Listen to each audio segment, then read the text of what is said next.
Dun, dun, dun, dun, dun, dun. Oh no, that's Star Wars. Sorry, not the right topic.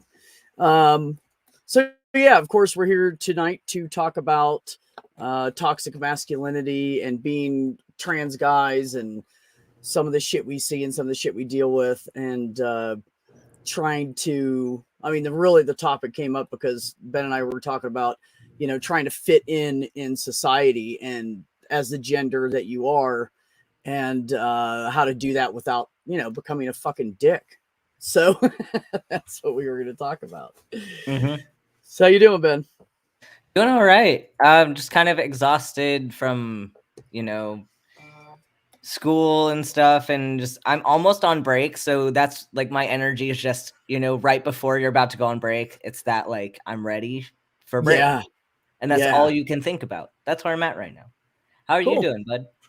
I'm good, man. I'm a little tired because I've been staying up late and getting up early for I don't know how many days now.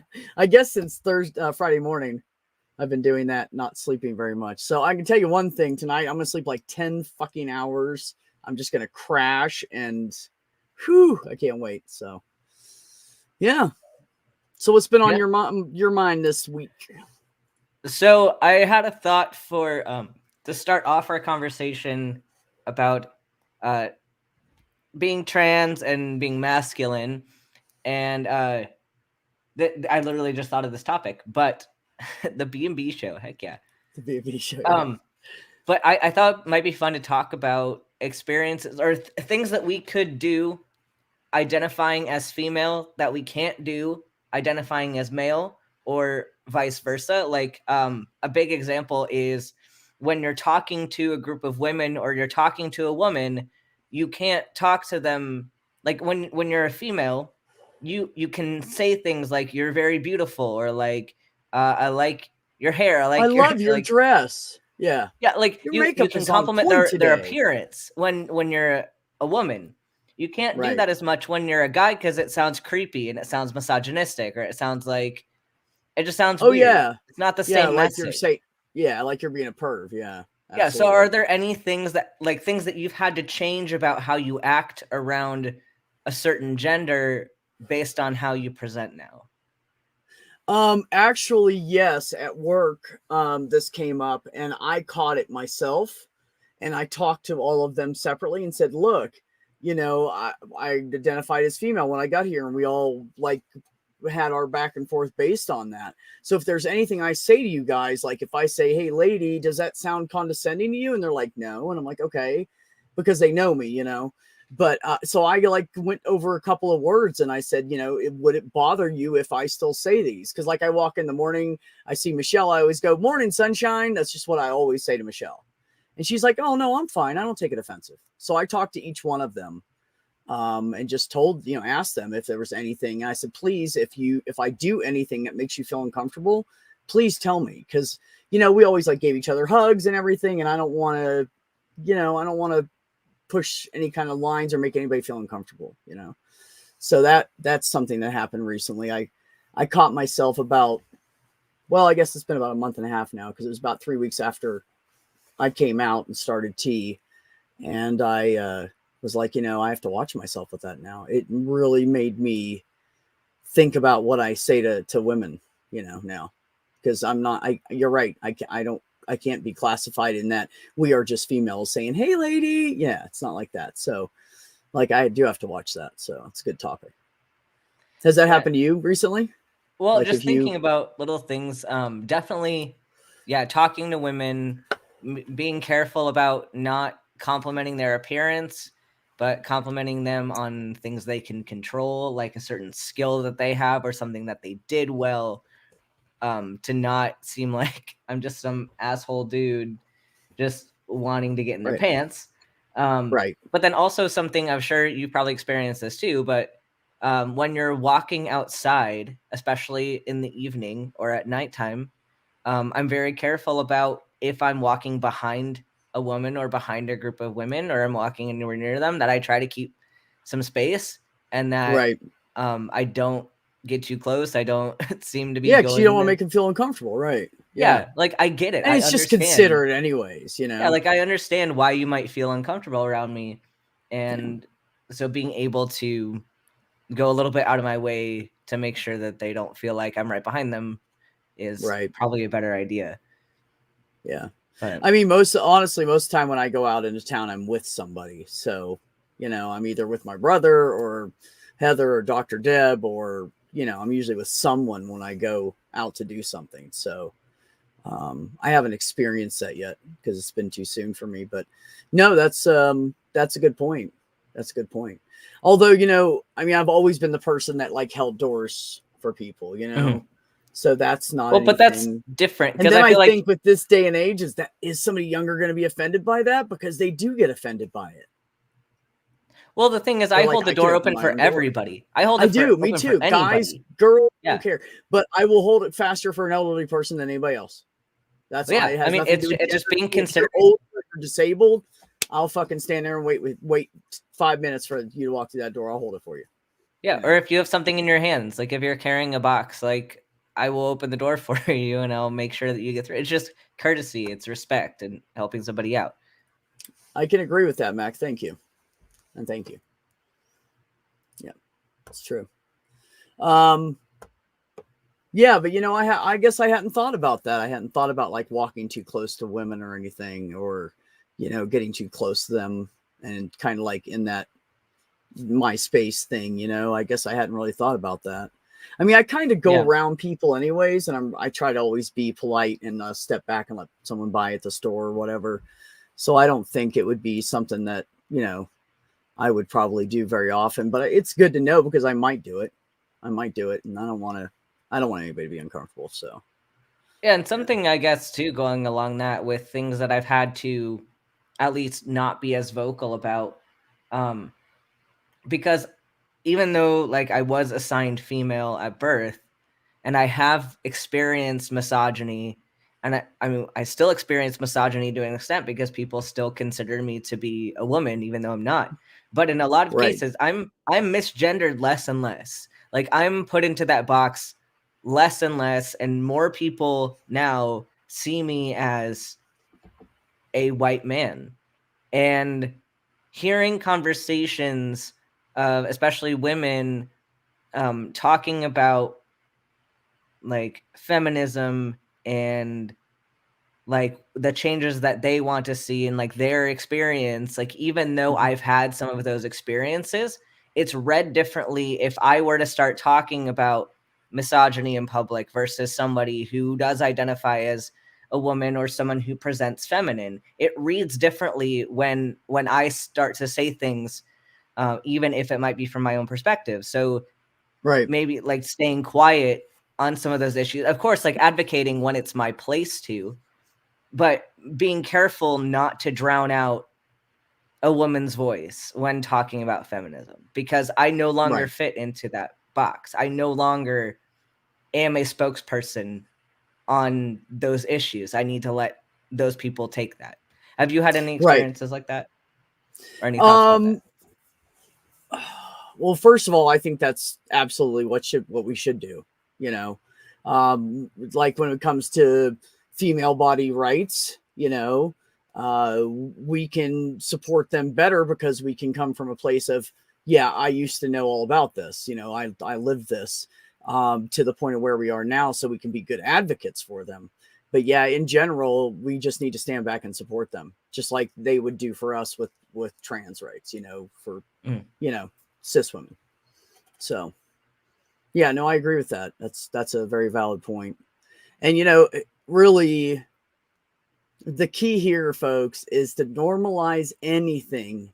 You need people that do not fall under that term and are that label to stand up for the people that do fall under that label, because and that's for anything. That's for anything. A cishet white guy saying that he's cool with black people is like the biggest thing that can happen. And to stand up for them when people say something wrong and say, hey man, don't say that. You know, it's racist. That's not cool. And a lot of people are afraid to do that because you're not going to fit in that group anymore. But anyways, point is, for people out there that aren't trans, for you guys to stand up for us and say, you know, hell yeah, I got your back and I'm going to support them just like we would for women. You know, it's a big thing. You know, you don't have to be in it, but you can back it up. So, and yes, Kyle, I've done that as well. Like, I felt like I should let go, but then I kept holding the door because now I'm committed to it. Yeah, I get it. So yeah, I guess it's good shit. On the flip side then, are there things that you've had to change about yourself to fit in better in male communities? Like, are there certain things that are read differently that you used to do identifying as female that now you can't really do identifying as a male? Well, really, the main thing is the interacting with women thing for me, because I've always treated guys like I'm one of the guys, and that's just the way it is, you know. So I've always, and I could get away with that underneath that lesbian dyke label, you know.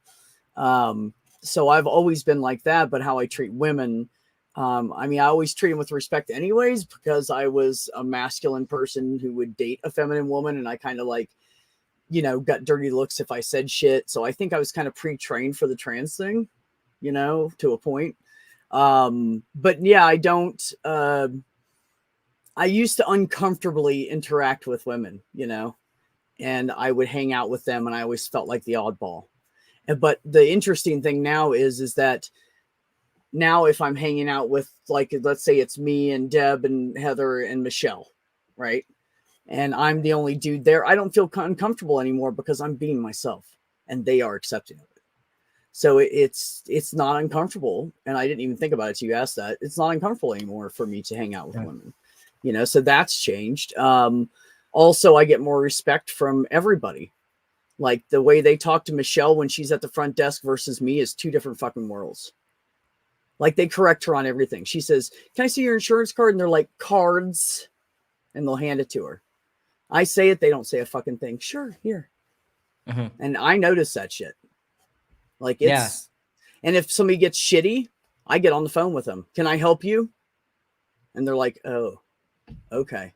You know, "Oh, this is a dude. I better fucking not talk like that," you know, because they'll be shitty with the girls, and I'll take give me the fucking phone. I'll handle it.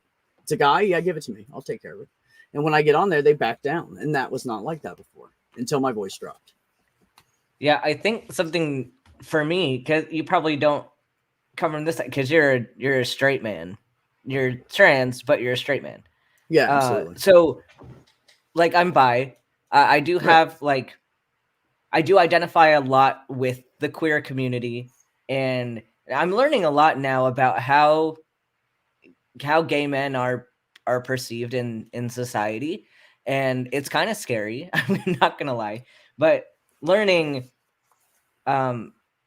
that it's really not great to be read as gay in a lot of masculine communities, and the fear that can be associated with, are they gonna assume I'm gay? Does this person think I'm gay? Even though, yeah, like, I am gay.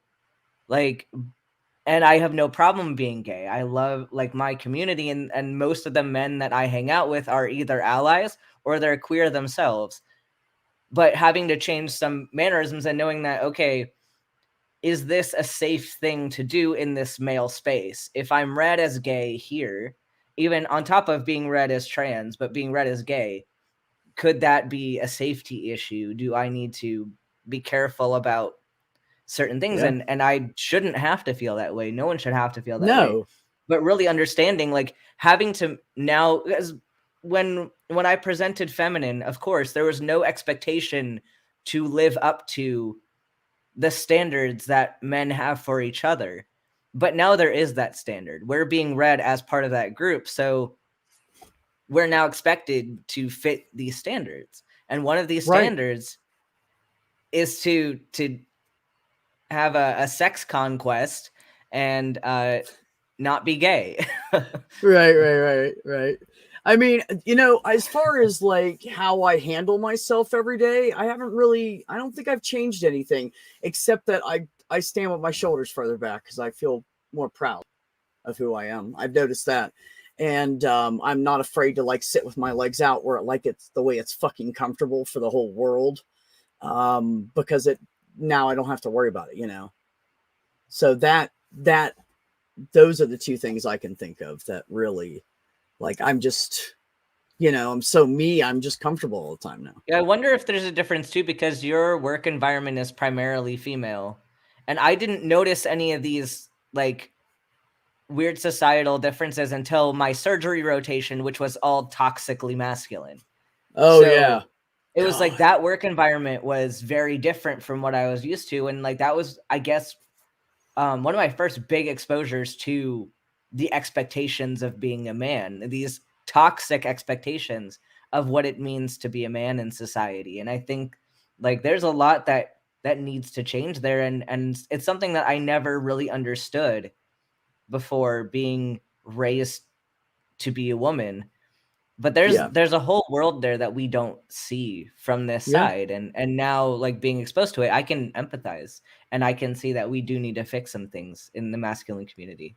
Oh, abso-fucking-lutely. Like there's I just saw a pamphlet recently. It was some place promoting a program they have for what was it? Oh, the hairy raisers. Oh yeah. They promote men's mental health, and they donate $1 for every single purchase goes to that charity, so men will get better mental health care and will take care of themselves better. Now that's a good fucking cause, because men were raised in that toxic crap of don't cry, you're a man, you need to handle all of this, and you're not allowed to have feelings, and that's fucking bullshit. And we all have feelings. And that's something else we need to talk about, is the fact that it's okay to have a bad day. It's okay to go cry in your fucking pillow. We all do it. Everybody's done it. Everybody's had a shit day. Everybody hits a bout of depression here and there. Even if you're not clinically depressive, you will have those moments. And that is the thing. That's part of that toxic crap is, you know, we can't talk about that. It's, come on, man. It's not 1970 anymore. You know, it's fucking 2021. Like, it's okay to fucking say that. You know, there's women psychologists and psychiatrists out there. Used to be, it was all fucking men. And I think that really intimidated a lot of men because they didn't want to go to a man and admit they had fucking problems. So I think that I know a handful of patients, they insist, if it was mental health stuff, I want to see a female, because they feel like it's more like someone who's maternal and they can talk to them and they can be honest and they're not being judged under that label of toxic masculinity. So speaking of toxic masculinity, I have nudes. It's noodles. I have a bowl of noodles. Ben came on in the back room and he said, I'm making nudes. And I got nudes. Dude, what did you just say? Did you say you're making nudes? And he's like, yeah. And I'm like, oh, you mean noodles? And he's like, yeah, nudes. And I was like, God, I was going to ask, like, is it a woman or a man? Would I be interested in seeing that? Marie likes my nudes. Oh, Lone Wanderer, thank you very much. And we do consider you a friend. As in, I think pretty much everybody in the chat here are all amazing people we consider friends. And as far as I know, you haven't accidentally misgendered anyone that I know of. But just know, for anybody out there that goes, oh, I don't want to use a pronoun because I don't know which one to use. If you misgender someone and they tell you, and then you later on go, oh shit, I did it again, I apologize, I'll get used. It's okay. It's the people that do it with mean intentions that it's not okay. It's people that are being demeaning and are being dickheads and are transphobes. That's when it's not okay. No, if you do it accidentally, nobody here is going to get mad. You know, just we'll remind you though, and not to embarrass you, but we will remind you because, you know, it needs to be said. Yeah. Of course, Titan came here from Stool Stream. Of course he did. He came over and started talking about erection cake. I know right where he came from. Yeah, toughen up and not talk about their feelings. Absolutely, Purple. Absolutely. I did not grow up in that toxic crap, but I did watch my dad when my brothers were teenagers and the shit that he said, and well, our entire lives really, because he was a bigot anyways. And yes, Kyle, you have called Ben B before. Anyways, so yeah, so I watched all the shit he did, and honestly, I think because I realized my father was a toxic masculinity fucking asshole misogynist, I think it really taught me what not to do. And the fact that I respected my mother so much, and my mom was so awesome that I was just raised to respect women, and all the women, all the people that were strong in my life and parental figures and people that I respected were all women, because there was just no guy, you know. There was no grandpa that I respected, and then he died, and then, you know, there was just no, I didn't respect my father, so all I had was women, you know, my older sisters and my mom and my nana. So I think things like that definitely, you know, like one of us kids, one of the boys acts just like dad used to, and I'm really sorry for him. You know, it's horrible. So not everybody learns from it, but I think that's the key, is we all need to learn from our parents' mistakes and try not to repeat them and break that fucking chain, you know. Definitely. I think it's very important. So, on that note, if anybody in the chat has any questions or anything, of course, you guys know the rule. Don't be a dick. Be respectful. You can ask anything. If you guys want to weigh in or anything you've seen or you feel like talking about or you have a question about, throw it in the chat, and Ben will field it, and then I'll come up behind him and say what Ben said, because he's usually right. So. And then at some point we'll bring in some other panel in a little bit. Yeah, some other people for the panel. Yeah, right, Purple? Right. Me too. I'm 50 and no one has ever said you're like, and I'm so happy. If anybody ever said that to me, I would fucking curl up in a ball with a pillow and cry right through the testosterone. Yeah, I could never handle that if someone thought I was like being like my dad. Yeah, I'm fortunate in that I have a very good father. He's just very religious. Oh. But is he being supportive with you? I mean, I haven't come out as trans yet, but like, I mean, even after coming out as atheist and gay, like, we still have a good relationship. It's just like they haven't necessarily come around on those issues, but like they're willing to not talk about it when we're right we're together. Like I still like have a pretty decent relationship with them. Like they still want to like help me out and be there, and they still want me to come back for Christmas and stuff. And like, yeah, it's not perfect, but I mean, there's a lot that they need to work through themselves, and I think they could get there over time. Like they want to be there. They want to be good parents, and I think it's just going to take time. That's awesome, man. Yeah. But yeah. I mean, it's a process for both of you. But I'm very fortunate to be in that position. Yeah, oh no, like you really are. I have something to work with. Like there's something there. Do. Like I have something to work with, and that's a lot more than a lot of people have. Right. So Kyle wants to know how your stomach was after the ranch apocalypse. Oh, I threw up. I threw that up as soon as the stream ended. That did not stay in very long. He was like, that didn't last very long, man. No, came back I felt so bad. Lone Wanderer, can we ask a medical question about the bottom surgery? I'm just curious about how they do that. Well, there's different ways to do things. Yeah, there's a couple options. Yeah. So there's kind of two main routes you can go, and it's not like they're diverging necessarily, because you can get one and then add the other one later. But the most conservative method would be a metoidioplasty, where you so when you're on testosterone, the clitoris grows, it becomes a small penis, but it's still connected by ligaments.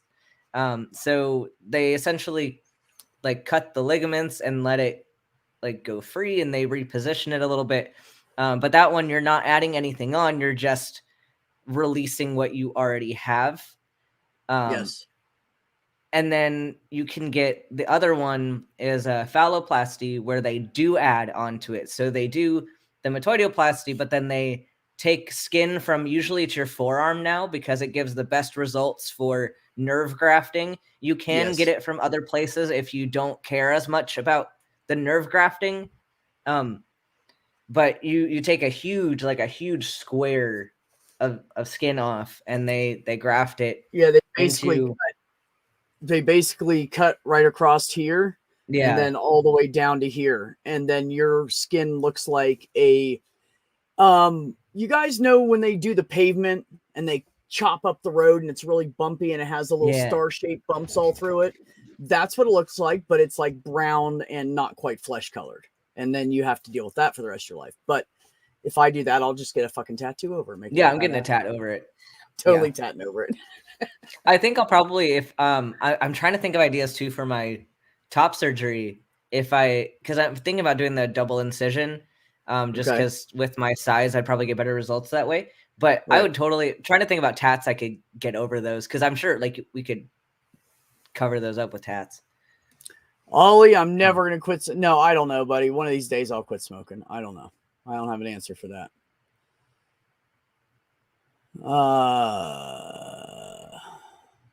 And then I do want to add a little bit more to that. So with either the metoidial or the phalloplasty, you can get urethral lengthening. So this goes into Lone Wanderer's next point. You can get urethral lengthening. It's a bit more risky. It's another step that you have to add to the procedure. So not everybody gets it. If you do get it, it will just add more tube onto your existing urethra, but there's risk of like the hole closing. You have to have it catheterized for a good bit before it's ready to be used, because like it'll scar up. Otherwise, you get a hole when it's a two-step surgery. So you get the phallus first, and then there's a separate surgery afterwards to add the balls, and so you get a hole like right kind of underneath your balls, and that's where it comes out. If you don't get the lengthening. So that just means you have to sit to pee. Yeah. Basically, yeah. And so Commander said, does it look like skin grafts from a burn victim? Yeah, it's the same. This skin graft is a skin graft. But usually with burn victims, they will grow them. And if they don't have enough skin on the body to use where it will hurt the patient by cutting the skin off, they will use pig skin. And that's a thing. I have seen a lab that the refrigerator was full of pigskin. It was pretty fucking cool. I would love if we get to it was a good so place fucking cool, man. See, I would love if we can get to a place in the future where we can grow our own tissue, like to use as a graft for that. I'm sure it's on the horizon. It's just going to be, number one, very expensive. Number two, they have to work out how to do all that like really efficiently and stuff. I don't know anything about this, Ben. Oh, so for a vaginoplasty, you do have to dilate. So it's not really an exercise so much as it is like you have to make sure the hole stays open.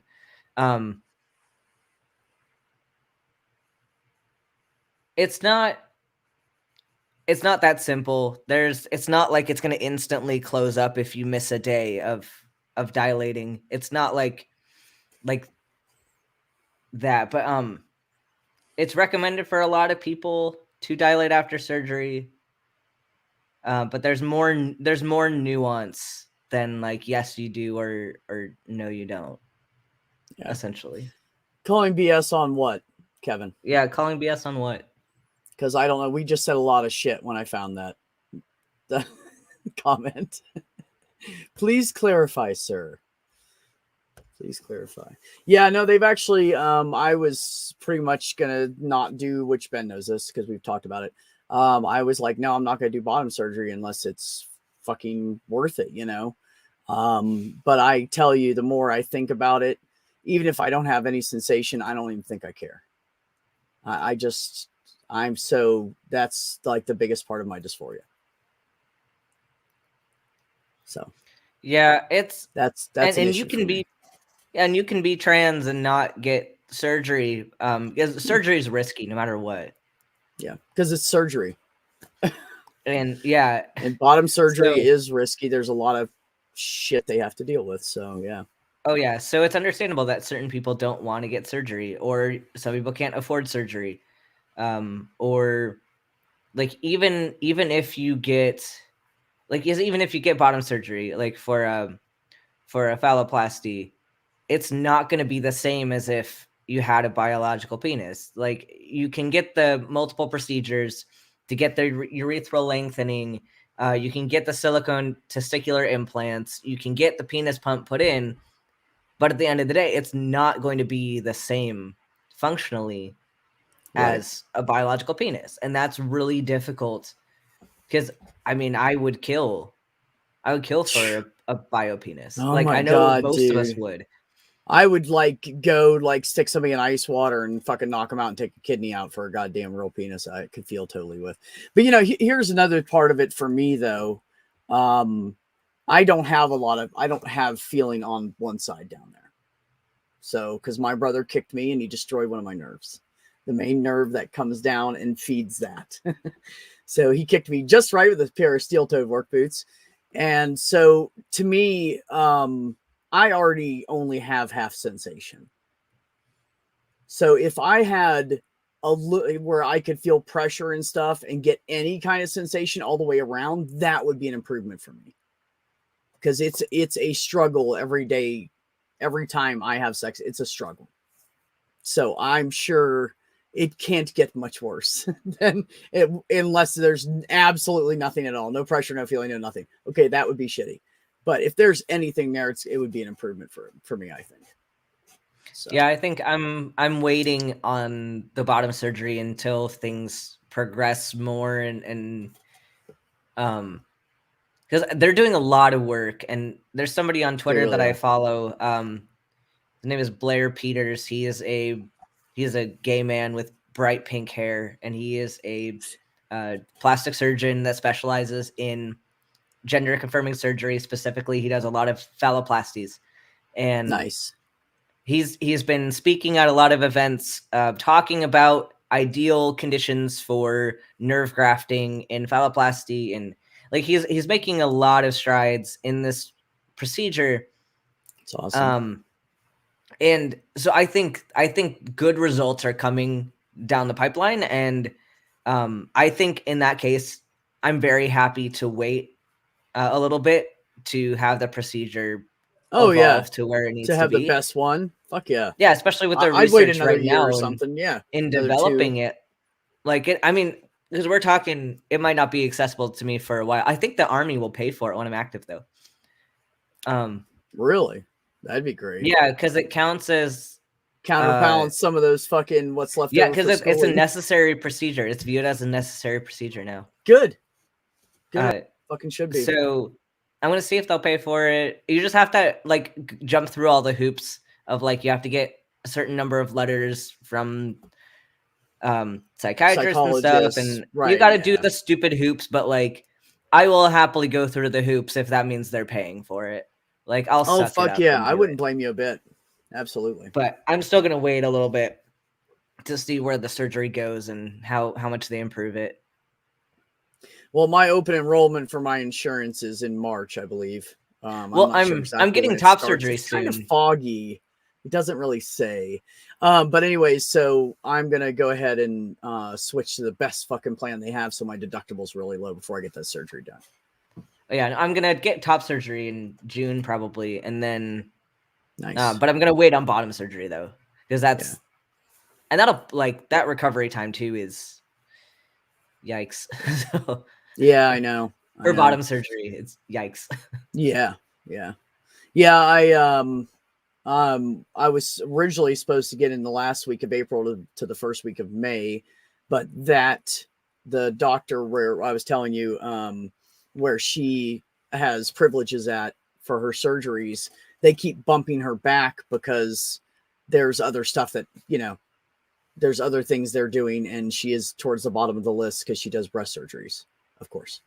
But anyways, but there's another doctor down in Albuquerque, and Heather's going to contact her for me and see if she can get me in a little sooner. She's pretty much equal to the other one, I guess. They're both fucking amazing. And I didn't even know about her.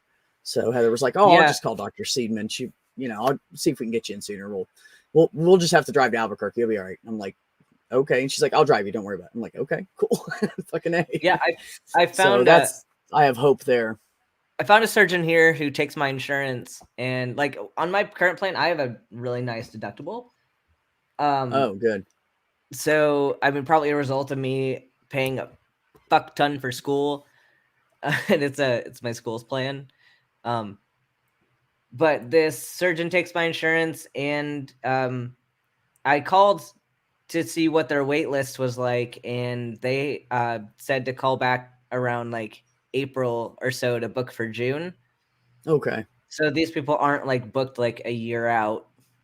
Yeah. Well, yeah. I Other mean, ones, but the other one too like doesn't take my insurance either. So right. the one that has like the super long wait list. So Yeah.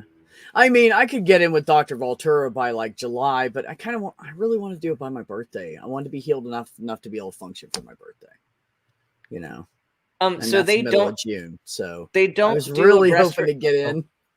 Huh? Oh, I want to address this question. Oh, go for it. They don't do either of those. It's a different it is a mastectomy. But it's different in that because the goal is to look like have a male chest. So whereas with a mastectomy used for cancer, the goal is to get rid of everything that could be cancerous or that could become Right. cancerous. So that's going to be a lot more extreme. So with the double incision mastectomy, they'll like take out a lot of they'll take out the mammary tissue, they'll take out the fat tissue, and then oftentimes they will take the nipples and move them, like they'll graft them to a different part of the chest so they look more normal, and they'll shrink them Yes. to a more masculine size. You can Yes. do something that's more like a breast reduction. There's something called keyhole, and there's also one that's similar to keyhole but not quite keyhole. It's like it's like another sort of peri-areolar version. There's also like an inverted T, but no one does the T anymore.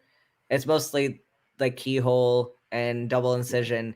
But keyhole is essentially like they go in through the nipple and they pull out the tissue. The problem with that one is it only works for people who are really, really small because your skin has to heal in such a way that it's elastic enough to just like tighten. If it's too loose, it'll be like, if you lose weight and you have loose skin, that's what it's like if you just take out the tissue but leave the skin behind. Yeah. If you have too much. So you can't have big boobs going into it, or you can't even have like as minimal as possible is ideal for that. Because even getting towards like a B cup, you're risking like if they pull in the skin, it can like pucker along the nipple and it looks really bad. So it's like kind of the expectation is, do you prioritize being flat or do you prioritize not having scars? Because the keyhole will reduce your scarring, but you're more likely to have the puckering, or you're more likely to have a little bit of breast tissue left over that they can't take. But with the double incision, you have guaranteed scars, but you're also guaranteed to have all of the tissue taken out. Right. So it's like, Yeah. do you want a guaranteed average result, or do you want a higher risk of a better result that could also give you a worse result? Right. So it's like, how much are you willing to gamble is the question. JR, they normally try to keep nipples whenever they can. When women have mastectomies because of cancer and their nipples are gone, it's because everything behind it was infected with cancer and they had to remove it all. But they always try to save nipples in any kind of top surgery, no matter what it is. I do follow somebody on TikTok and they are they, them, and they decided to they just have nothing. Just didn't even mess with it. I don't think they care. So, and they're proud and with their scars and like, here I am, and I'm really proud for them that's, take some guts to be able to stand up and just go, hey, here, this is what it is. And I don't give a shit, So, yeah.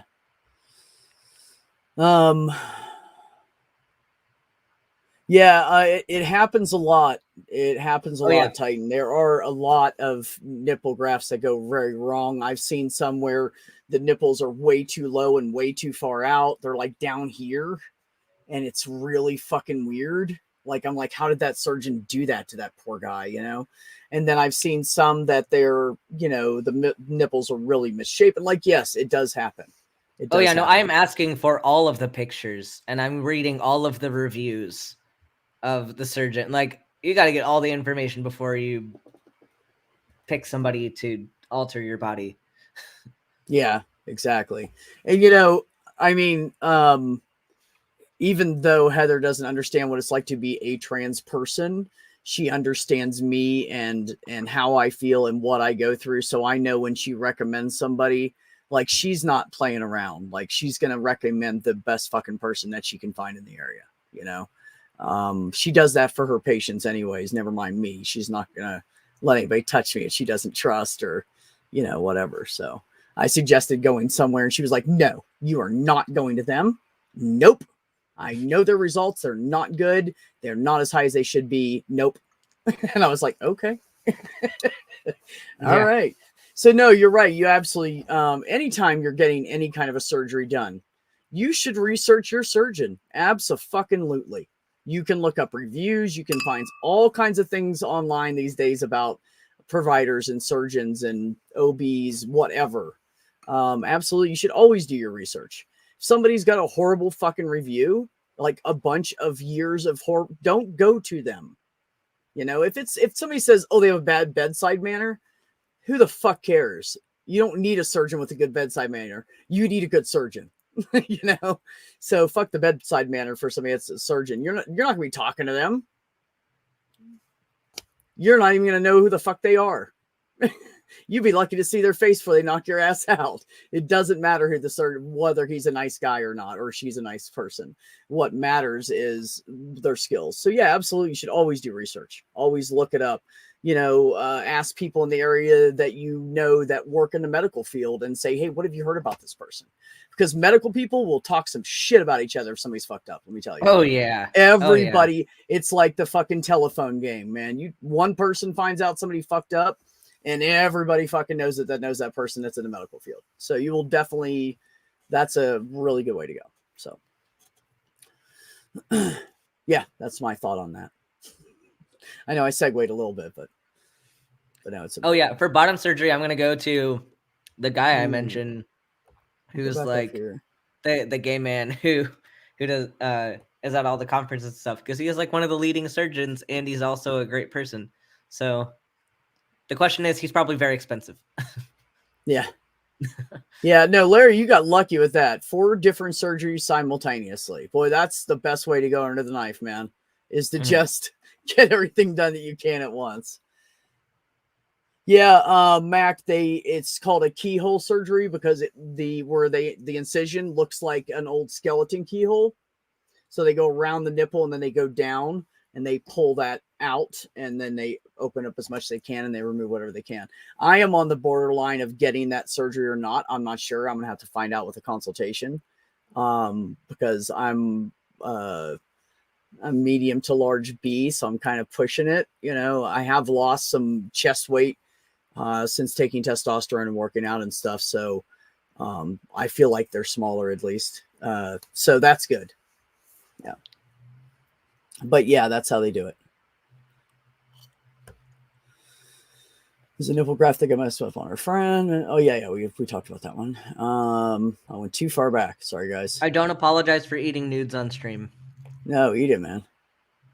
I did it for just so I could say I had nudes, but I'm also hungry because I came here from stool stream.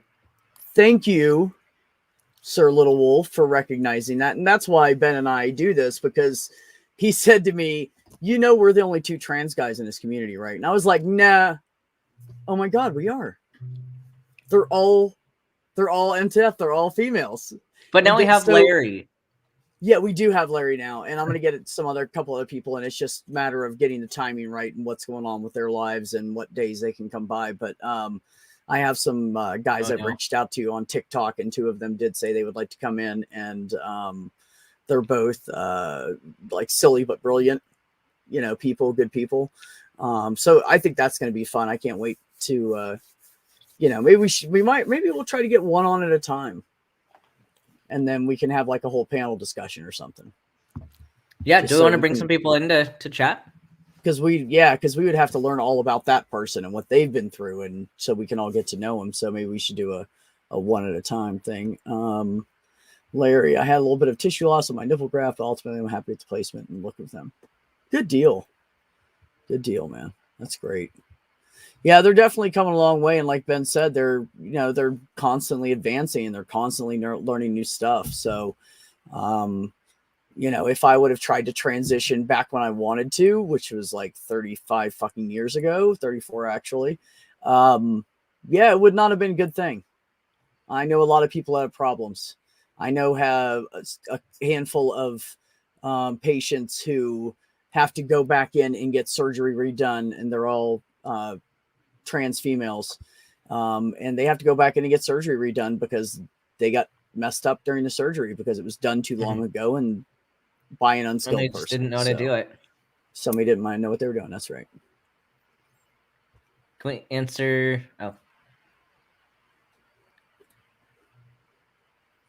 Oh yeah, that's one thing I'm kind of glad about, honestly, Titan, when it comes to me, because I do not have large nipples. They look to me like they'd be a little too big for like guy size, but I think they're pretty close. So yeah, the trouble is people on those not extremes. To be weird, but I kind of like think about my brothers and how theirs look, and they're almost the same size. So I don't think it would be weird. I might get away with that and not have to have my nipples cut up, you know, my area. Yeah, it's nice that there is fucking great.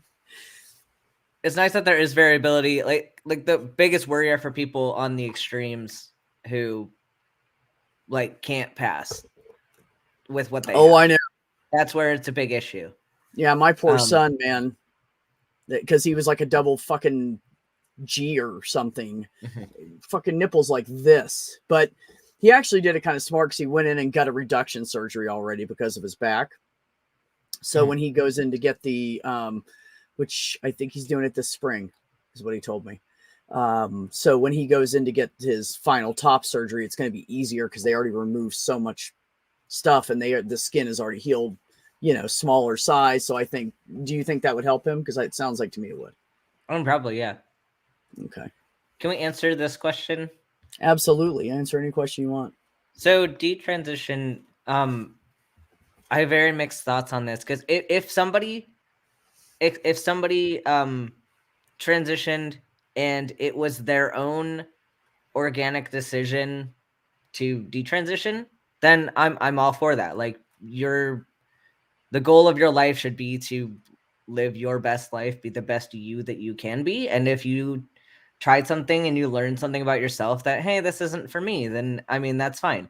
The issue is detransition is weaponized a lot to say, oh, well, people detransition, so therefore, like, these people aren't actually trans. Like, people regret being trans. No, the majority of people who detransition do so for social reasons because it sucks being trans.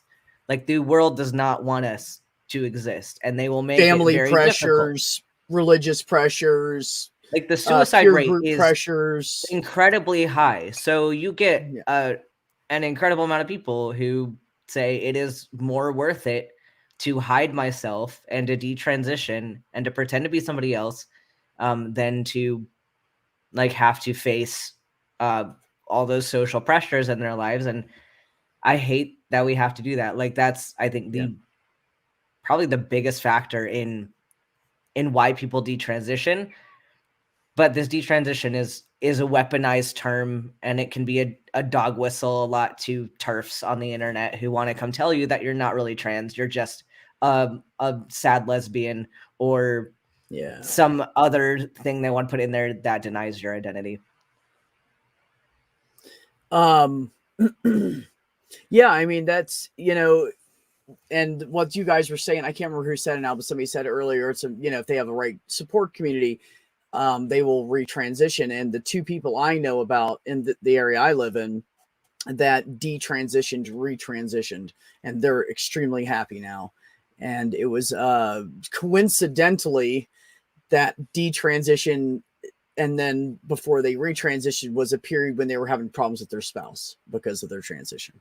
So they had since divorced, moved on with their lives, and they retransitioned. So, it's I don't know. It's not for everybody. It's just not for everybody. So I have to show you guys this on a funny note, because Ben's original Cocoa Ranch Pops. Pretty good work there, I saw Ox. that. I saw that on Twitter. Yeah. It is good. I need to make that into an emote for Twitch. Yeah, you should for Twitch, yeah.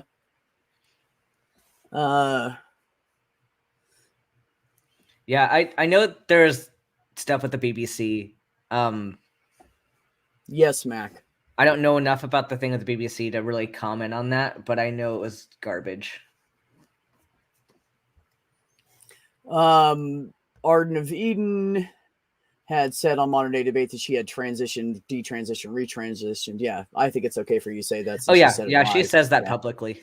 Yeah, no, she I've heard that somewhere about her. I just didn't think about it at the moment, but I mean, it does happen sometimes. And like Ben said, if you transition and you go, you know what, this isn't for me, and you decide, you know what, maybe I'm just non-binary and I'm okay with my body, and I just don't want to be either. You learn about yourself, and isn't that what life's about anyway? So. What's wrong? It's like being none of us cishet dude, and you get some guy to suck your dick at a party, and then you go, nah, it's not for me. It's okay to experiment. Fucking try it out. You might like it. Who the fuck knows? But that's just all part of learning and growing into who you are. It's absolutely cool. I'm not going to fix your shoulder stool. Putrid devil semen. I mean, didn't even think devil semen, when it's not like rotten, would be good anyway. So isn't it kind of putrid? It's kind of a repetitive. Anyways, I just love picking on stool. So what do you think, chat? Ben, do you want to bring anybody in from the chat, or yeah, we can bring in anything else Purple to say? Wanted to come in. Yeah. We can start bringing people in. Trans people get a priority. Let me do some Twittering. We shall do the Twitter. I'm going to eat nudes on stream. Nudes. Oh, you and your nudes, bro. I tell you what. This is just entertainment for stool. Coming at you, Purple. There you go. No, sorry, Purple. We were wanting to have a discussion amongst us and then add people in later. And I didn't want to send out links and everybody's sitting there waiting for, we've been going for 52 minutes already. So I didn't want to be a dick and be like, no, just wait down there in the basement until I feel like bringing you up, So just thought I'd let everybody have a good hangout in the chat and then go from there. Oh, yeah. Ox doesn't like when I eat. Ox says, being a cis man, I can say that people that transition have more strength inside them than any cis man / woman. The shit they go through would wreck most cis people. It wrecks a lot of people, man. It really does. That's why we have suicides, so many suicides in the trans community, and not being a very large community. The amount we have is sickening and horrible to begin with, but it's not a favorable percentage. So, so that's just the way it is. No, Ox, it's because we're the only two trans guys we know that could come in tonight. Yeah, it's always open to trans men. Yeah. Trans men get first priority on this stream, and then other people can come in. Absolutely. I got 2 people that like Ben mukbang time, so here we go. The BBC has been pretty garbage to trans people. Their detransition piece deliberately fished for extreme cases, ignored all of the reasons for detransition. Well, yeah, that would make too much sense if you justified it. Now, where would we be then, Larry? It's easier to knock it down when you act like it's, doesn't matter, or it's not factual, or it's, nobody stays being a trans person. It's kind of funny to me because all the trans people I knew before, which mostly were just online, none of them have detransitioned. And I've met quite a handful on like TikTok and stuff, let me tell you.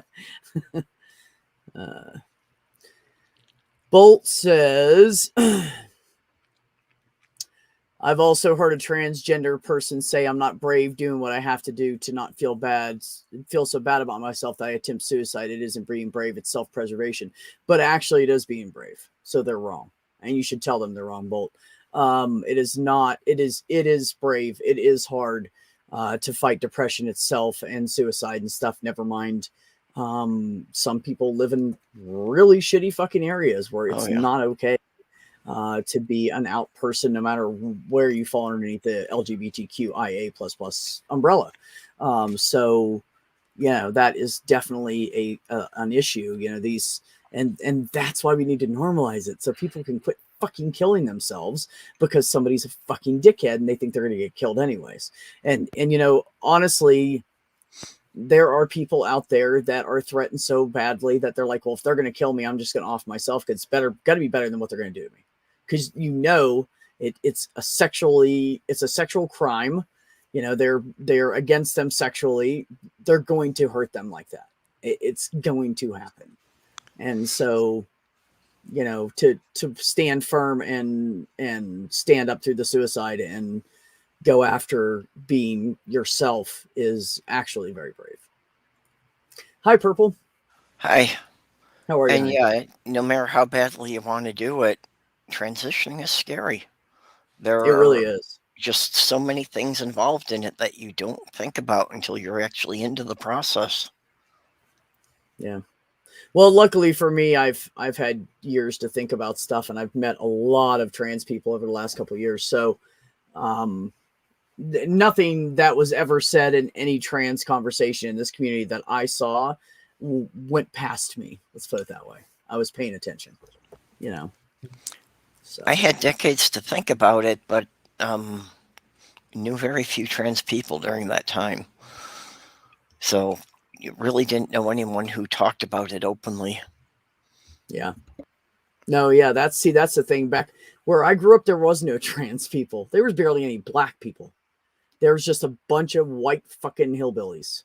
I mean, most of them were good people, don't get me wrong, and there was not like incest going on or anything weird like that, except for one family, I'm almost positive. But anyways, but they all had mental disabilities, so what do you do with that?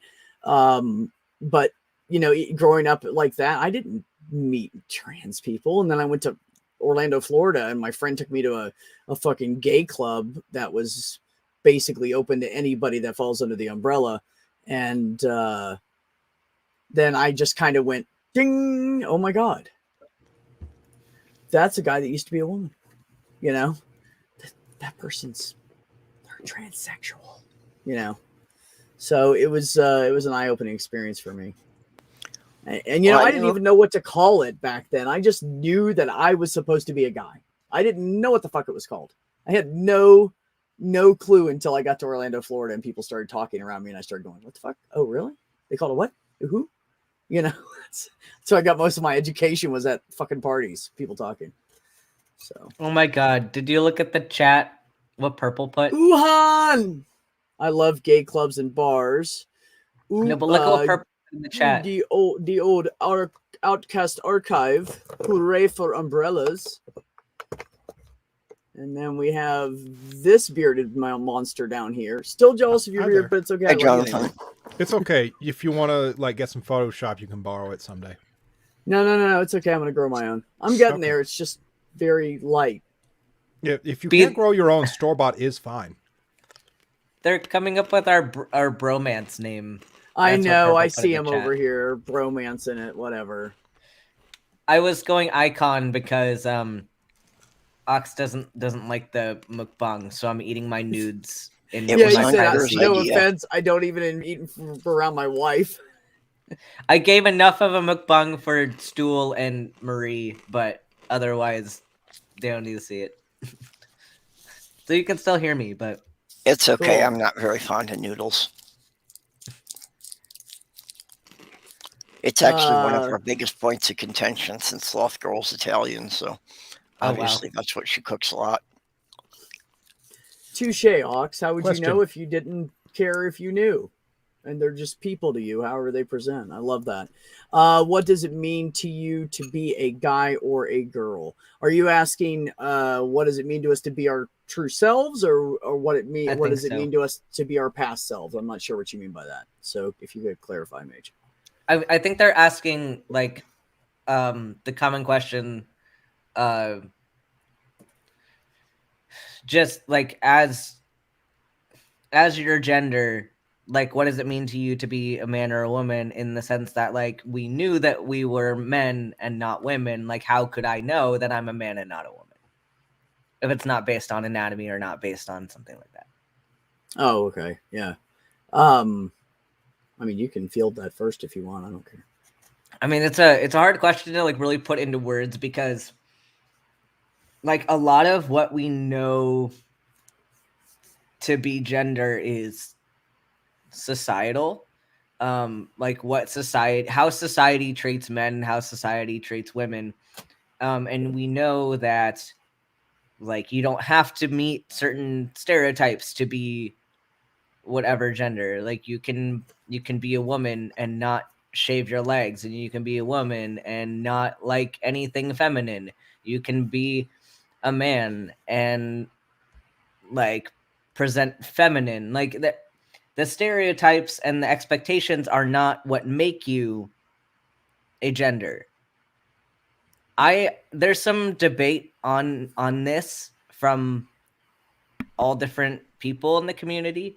I'm of the opinion that like to some extent gender is innate to our psychology. It's really hard to articulate that, I think, but also in transitioning, there is some adherence to societal standards, because at the end of the day, like I want to be treated like in society like a man. I want people to use he him for me. I want people Yes. to use like masculine language for me. Yes. But so in that case, yeah, is it playing a bit to an expectation? Yeah, because society isn't at a place right now where the expectations are taken away. No matter what, we still kind of have to live with those. We have to live with the society that we're in and the way society interacts with people. So yeah, it's innate, but also there's a point of how do I want society to interact with me as a person? Right. And that's what it would mean. You know what, Mr. Roderick, let me tell you how glad I am I don't have to shave my goddamn legs anymore. You know what kind of a pain in the ass that is. I want to hear other people's Yeah. opinions on the last question. Well, Okay, what was the last question? I'm sorry. The one that I just sidetracked. answered. what Ben was saying, that, you know, for me, it's that everyone does have expectations on that of what is male and what is female. And even in casual interactions, like the cashier at the store, they will treat people differently, whether they identify them as being a man or a woman. Absolutely. You know, so for me, a lot of it is just that I'm more comfortable if people just assume I'm female. Because if it's a choice between how they treat men and how they treat women, I'm more comfortable with the way they treat women. Isn't that interesting how different it is? Like for me, I'm like, no, don't treat me like that. You know, God, don't do that. Yeah, no, it's. I agree with Ben. Like it's very important. Like everything he said is very important to me as well. And it's not like this is a new thing. It's just I'm finally getting treated how I'm comfortable. I'm finally getting treated how it doesn't feel awkward to me to talk to somebody because they use another gender for me. And that would be pretty much anybody, you know. I was always like, ugh. Some people say lesbian. I go, you know, because I never felt like that. I've always been a guy.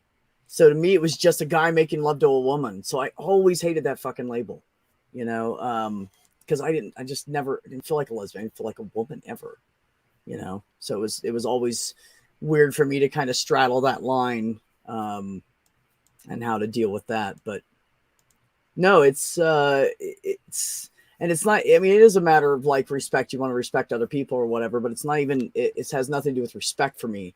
It's just what makes me feel like, oh, I'm me. That's it. I just want to feel like me, you know? So The kitty agrees. yeah, Kitty he's cat. shit. Shh. My kitty agrees as well. Yes. My cat would agree, but he's at the shop. Wow. I don't know much about my relationship with gender. I think about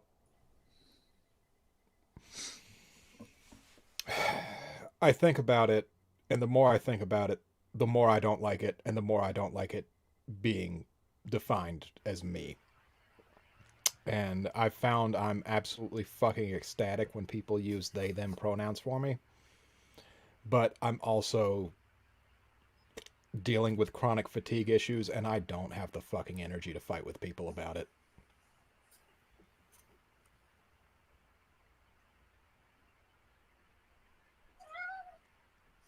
You know what? I'm gonna answer this question, Jur. I like that. So on Jur said, I don't shave my legs because I'm an adult, and adult humans have body hair. Frankly, men who prefer women to have no body hair worry me. Like, why do you find the look of prepubescence attractive? Actually, for me, I actually prefer the look of hair, but I have a hair phobia thing. I don't want to interact with my body with things that are hairy. I call myself tactilely challenged. So I don't mind if it's trimmed really short, but I don't like any kind of amount. It just, I don't know. It grosses me out. I feel like it holds bacteria. It's part of my germophobia. So it just grosses me out really bad.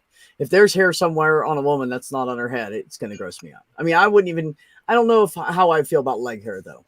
As far as leg hair goes, I don't know. I don't know that I would care about that. But on the flip side, I've never met a feminine woman, which is my type, that would not shave their legs. So I haven't really ever experienced that. So I'm not really sure. But as far as everything else goes, it just grosses me out. It feels gross. It feels nasty. I'm a super smeller, so I smell odors people don't smell, and it grosses me out. So that's my thing. And yes, there are some men out there that are sick fuckers and get into that shit. But at the same time, I'd rather them ask their wife to shave her pussy than to go rape a child. So shave the fucking pussy. That's how I feel about it. Anyways, any thoughts, you two?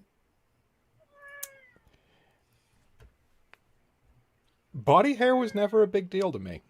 So I don't know about that. Oh, I've dated people who shaved and people who didn't, both men and women. And, you know, it's just a personal preference. It's not a big deal to me either way. How's my volume now? Marie said I was coming in a little low. I think you're still a little bit low. Fuck. I think, like, yeah, it's a preference. Also, like, what more worries me is when somebody feels entitled to tell another person what should be done with their body. So if you are whatever gender and you're telling your partner to do something because it makes you happier, like, okay, that's up to them. Like, if they want to do that, Absolutely. then that's up to them. If they don't want to do that, then that's up to them. Like, it's how you treat them and how you expect them to cater to what you want them to do. So that's more of the problem I have with people who, like, and it's usually cis men that expect that of their partner. And like, that can be a conversation that you have. Like, you can bring up, like, hey, this is a preference that I have. And like, that's fine. You two can come to terms on that. But Well, at the and end of it's the day, one that's thing their to body. choose to do something because you know it pleases your partner. Yeah. And that's Well, different yeah, and I was from gonna say when your partner is pressuring you to do it all the time. Yep. that would be something that would come up early on in the relationship, I feel like, because by the time you're having sex, you kind of know what each other look like everywhere, and then that could be a discussion at that point, and you could part ways if you want or whatever. But I think most people are in a habit of taking care of themselves a certain way, and when you get in a long-term relationship with someone, they either accept that and accept how you feel, or you guys find a compromise or whatever. I had a woman that didn't like to shave, so I had her trim very, very short, and I could stand that. That's how I know that. Yeah, no, I could understand how that would sound, look perverted. Absolutely. I get it. Because unfortunately, when we think about the typical male or men in general, or males in general, we tend to think about those horrible ones that everybody hears about. And you don't tend to think about the nice guys that would never, ever look at a woman like that, or any female at all. Yeah. Or it's like when, like, this one kind of grinds my gears, like, especially when I was presenting feminine and dating cis men, like cis het men. Like a lot of times, or even seeing other people who are in cis het relationships, and like there is this clear expectation for the woman to be super well groomed and have proper hygiene, which everybody should have hygiene. Hygiene is for everybody. But for her to shave, for her to do all this work for her appearance, and then the dude was like not putting any effort into himself. And like that is a double standard there.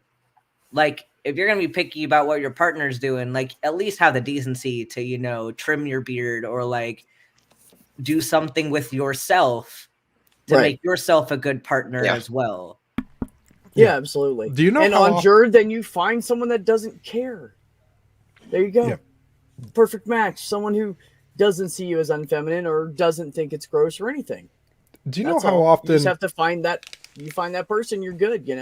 I know Yeah. people that preferred me with wanted me to grow my hair out, and I said no, I'm not going to, and they were like, okay, and I just Yep. I drew a line. Is there anything else that maybe something minor, but I'm not going to grow my hair out. This is as long as it gets. Like we all have our lines we don't cross, and it's absolutely it's okay. We all have something we're going to go, no, fuck you, I'm not doing that. And then One that of the things person's that not the always one for pissed me you. off on behalf of women is that men expect that, like you say, that level of grooming, and expect them to be, shave their legs and do their makeup and everything to look good. And then they bitch about how long it takes them to get ready to go out. Yeah. Now, if you have not shaved your own legs, you have no grounds to bitch about how long it takes somebody to get ready. So piggybacking off what It's Ben true. said there. It takes a while to shave your leg, especially when you're new at it. Okay, Jonathan wants to say. Jonathan, talk. Go ahead. Okay. Is my volume just low? Is it that low? No, No, you're you good. sound Everyone's just perfect now. talking. Okay. Yep. Piggybacking off what Ben said 5 hours ago. Not literally 5 hours ago.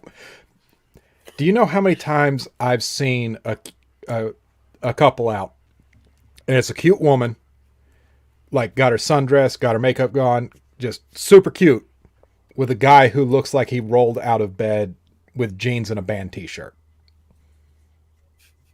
And like nice events too. I don't get that. Yeah, I don't either. Even if you were going by yourself, would you dress like that? Yeah. Well, I doubt this applies to most cis men, but yeah, I tended to always go out with just the jeans and the t-shirt, and not really trimming the beard and looking a bit unkempt. But for me, the whole point was I didn't want people to look at me. Yeah. That was kind of part of my dysphoria, is I was just hoping that no one would pay any attention to me. Fair enough.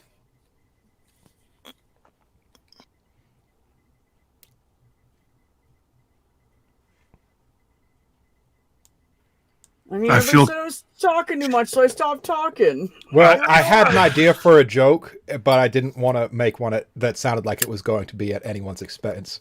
So I'll just go ahead and say it. Purple, what you are saying here is we have been robbed of cute lesbian couples in public. Is that what we're saying? I don't get it. Okay, Yeah, I'm not sure I'm making the connections. You were talking about that being a personal part of your dysphoria and stuff like that, and yeah. Bolt, I find I've had the weird thing that I always seem to attract lesbians anyway. You know, just I missed that. even when I was presenting completely masculine, they had no trouble with me just being in their private groups. So I guess I just kind of always put out the energy, even when I didn't have the look for it. Fair enough. Oh, by the way, if anybody knows Genesis Undead, go ahead and give her some congratulations. She came out to her family as trans, and it went very well for her. Good. Oh, okay. I hadn't heard. Thank you. Mm-hmm. Yep. Talking about it with her therapist now. She's been very public about it, so I will feel free to. I know she was having a lot of anxiety about. She was. Jupit, we're having Oxic Transculinity if you want to come in. You absolutely can. No, and you know what, Jur, I believe you should absolutely push back on that. And I think anybody should push back on anything that the societal crap standard has, like, you know, Ben and I were saying about men having to be fucking these big tough fucking dudes and blah blah. I don't cry, I'm a man. No, that's fucking stupid. We all cry sometimes. And some of the manliest men I've known, I've seen them cry because you know what, they needed to. It's totally okay. And yes, you should push back on those. Absolutely. So here's you shouldn't be doing anything just because people expect you to do it if there isn't a reason for it. Absolutely. So this is a bit of a tangent, but like I am fuming a little bit. So I saw a thing on Facebook of some of my religious friends. So Colorado Springs, my hometown, is very, very evangelical. Love you, bro. Like there's a church, multiple churches on like every single street corner. Like there are churches across the street from churches. Like there's churches everywhere. Every kind of Christian church you could ever imagine is in this city. And so you get to a point where you're just taking people, like in every time a new church comes up, it's just the same people from other churches now going to a different church. And it's just churches on churches. Well, everyone's excited because some very well-known pastors in the community there gave $500,000 to a smaller church to have like basically a new location. So there's money going around for churches that don't need to be built. There's too many churches already. And now there's just more money being funneled into more churches. And people are like, this is such an act of God. Like these churches being built. Like, my God, you have $500,000 that you could use to save lives right now. Especially in this current like situation. You could buy ventilators. You could buy like, there's so many things you could do with that money. You don't need another church. Like, and if God is prioritizing another church in a community full of churches, what the fuck is he doing? Being imaginary. I want to say one thing about this, and then I'll let somebody else go on about it, because this pisses me off too. All these churches we have, why do we have homeless people if you're supposed to help everybody and give someone a place to stay and help them? Isn't that what the Bible says? How come at night the homeless people can't sleep in the churches? Yeah, well, just look at the They're 10 open Commandments. space sitting there and nobody's in it. Nobody's in it. Look at the 10 Commandments. The first 4 are about how to worship, and nowhere in there does it say anything about helping your neighbor. Well, that's true, but the rest of it preaches that. And they're all like, I'm a Christian. I worked at the food pantry today. Okay, Christian, fucking let people live in the goddamn church. Oh, what? You don't want to do that? Why not? Why don't you take some of that money and put it to some good resources? How about this? How about you open up that child daycare that you have at every church all week long and charge really low prices so people can afford to go to fucking work and have their kids at a goddamn daycare? Yeah. Oh, that's a bad idea too. Well, that's funny because every church has a goddamn daycare in it. So why can't they do that? Which you'd think they'd want to do don't that preach to because me. that would. I mean, I'm not saying that this is okay to teach your children, like to indoctrinate your children at these church daycares. But God, no. I mean, think about the ministry tactic that would be to open your daycare to anybody throughout the week. You could indoctrinate so many children. Like, Yeah, I'm why actually are they surprised this isn't a thing. How They is don't this have the not? money to help, Ben? Remember? This must be a thing. It must already be a thing somewhere. I mean, they do that with Christian charities, only helping Christians, or like making you listen to some sort of like sermon if you're getting free food at a Christian or like a church food bank or something. Yep. Like, that shit happens all the time. Yeah. So like, I'm shocked that there isn't a daycare that's indoctrinating kids. I mean, they have them. It's just only open during the church service. How But about they instead of? They would. I'm sorry, Ben. Finish that. Oh, I was just saying they could do that. Yeah, throughout the entire week and indoctrinate even more children. They absolutely could, and at the same time have more money that they love so much that they don't really fucking need. The church I went to let homeless sleep in for a short time, but stopped because of property damage.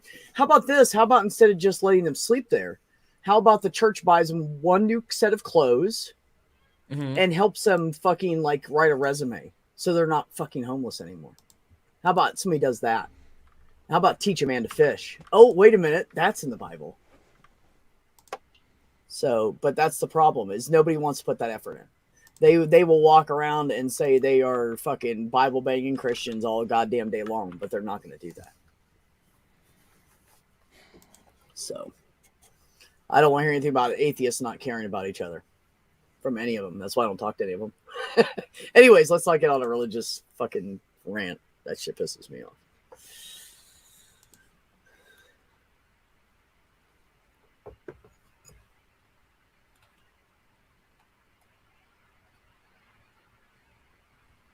Not everybody at once now. Not everybody at once, indeed. So, I'm just trying to be careful about muting myself so you can't hear me hacking up my internal organs. I am sorry. That sounds awful. So, yeah, the turf, the Queen of the Turfs over on the UK side of things, sure has said some shitty things here lately. What did she say lately? Let's see. Well, how do we even begin with this? Because I have been involved in so many tweets on this. I don't want to just search for J.K. Rowling. I don't want her in my recommendations. I'm just going to leave this here for a minute. I know that, Mage. Actually, I didn't know the exact numbers, but I thought it was about 2 to 5 people per church, and they would all not be homeless. Oh, homelessness in America is a solvable problem. It's just absolutely is. We lack the political will to put the tiny amount of money into that problem. Like federally, the amount of money that we required is actually pretty tiny. Yeah, there are more empty houses and apartments than there are homeless people. Right. Well, of course, Jared, to clarify, I was aiming that on someone that did not have a job and was trying to better themselves, not based on someone who might have it. I know there are plenty of. I know a home guy he likes to be homeless. He sleeps in his fucking car. He's got a Volvo and he wants to ski all year and barely work. And that's what he does. And he doesn't want any help, but he also provides himself with a place to stay. He worked enough to buy a vehicle for himself. So no, I'm not saying that's for everybody, but the majority of the homeless out there, a lot of them are just lost and need a fucking hand and guide them in the right direction. They have alcohol or drug problems because their fucking life is hell, and it's not okay to be homeless, and they get stuck in that rut, and then they become homeless like eternally, because no one is lifting them up. People are pushing them down with their boots. So where I live, there are lots of homeless help. There's not a day of the week that there's not free food. And I'm not talking about a sandwich and an apple. I'm talking about like a plate full of like meat and potatoes and greens and vegetables and shit. Like they feed them. So nobody there. And then they also give out like these little sack lunches during the day. Some of the churches do. I think that's like 4 or 5 days out of the week. So nobody's going to starve here. Like nobody starves here, but there are still people that they're stuck. If you go ahead without an address, try to get a job without an address. Mm-hmm. Let's try that one out. But no, you're right. There are more complicated reasons. Sure. I absolutely agree with you. Yeah.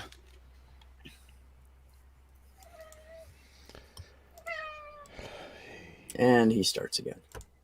I had something there, but yeah, my head is so stuffed up that the thoughts don't stay long enough for you to finish your sentence. Kevin, did you paint that on there, or? I don't know. Yeah, Boy, I had a lot of questions. Yeah, I got questions too. Did someone was it a painting, or did somebody actually hit a penis? Speaking of the weird things, though, Jonathan missed the wild fun that was Stool's live stream. Well, that was fantastic. Stool did a live stream? It was great. And so now hashtag erection cake is a thing. I just feel like you needed to know this. Yeah, I missed it too. He did it while I was up taking care of the girls. It was a time. It was a time. Like, I'm not even gonna say what kind of time it was. It was a time. I mean, who doesn't enjoy Stool? I love Stool, but it's also great. You got to know what you're getting into. Yeah. You go to Stool stream. I ended up having that beer. Bolt saw that. I was like, you cannot get through a stream like that. I needed a beer too. Even though I needed one so bad I had two. It also just becomes like, I mean, Stool streams just becomes a fuck you the stream. Just like everyone saying fuck you to everybody in the room for different things. I don't know where Beck went, but the girlfriend's in the chat and is very confused about erection cake.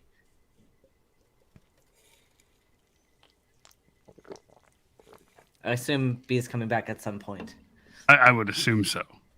It is his stream after all. I know he's probably talking to... It's funny because he's probably talking to Heather, but Heather's in the chat. And we're talking to Heather right now from the chat. Hi, Heather. Me and Heather are also probably talking over not this chat.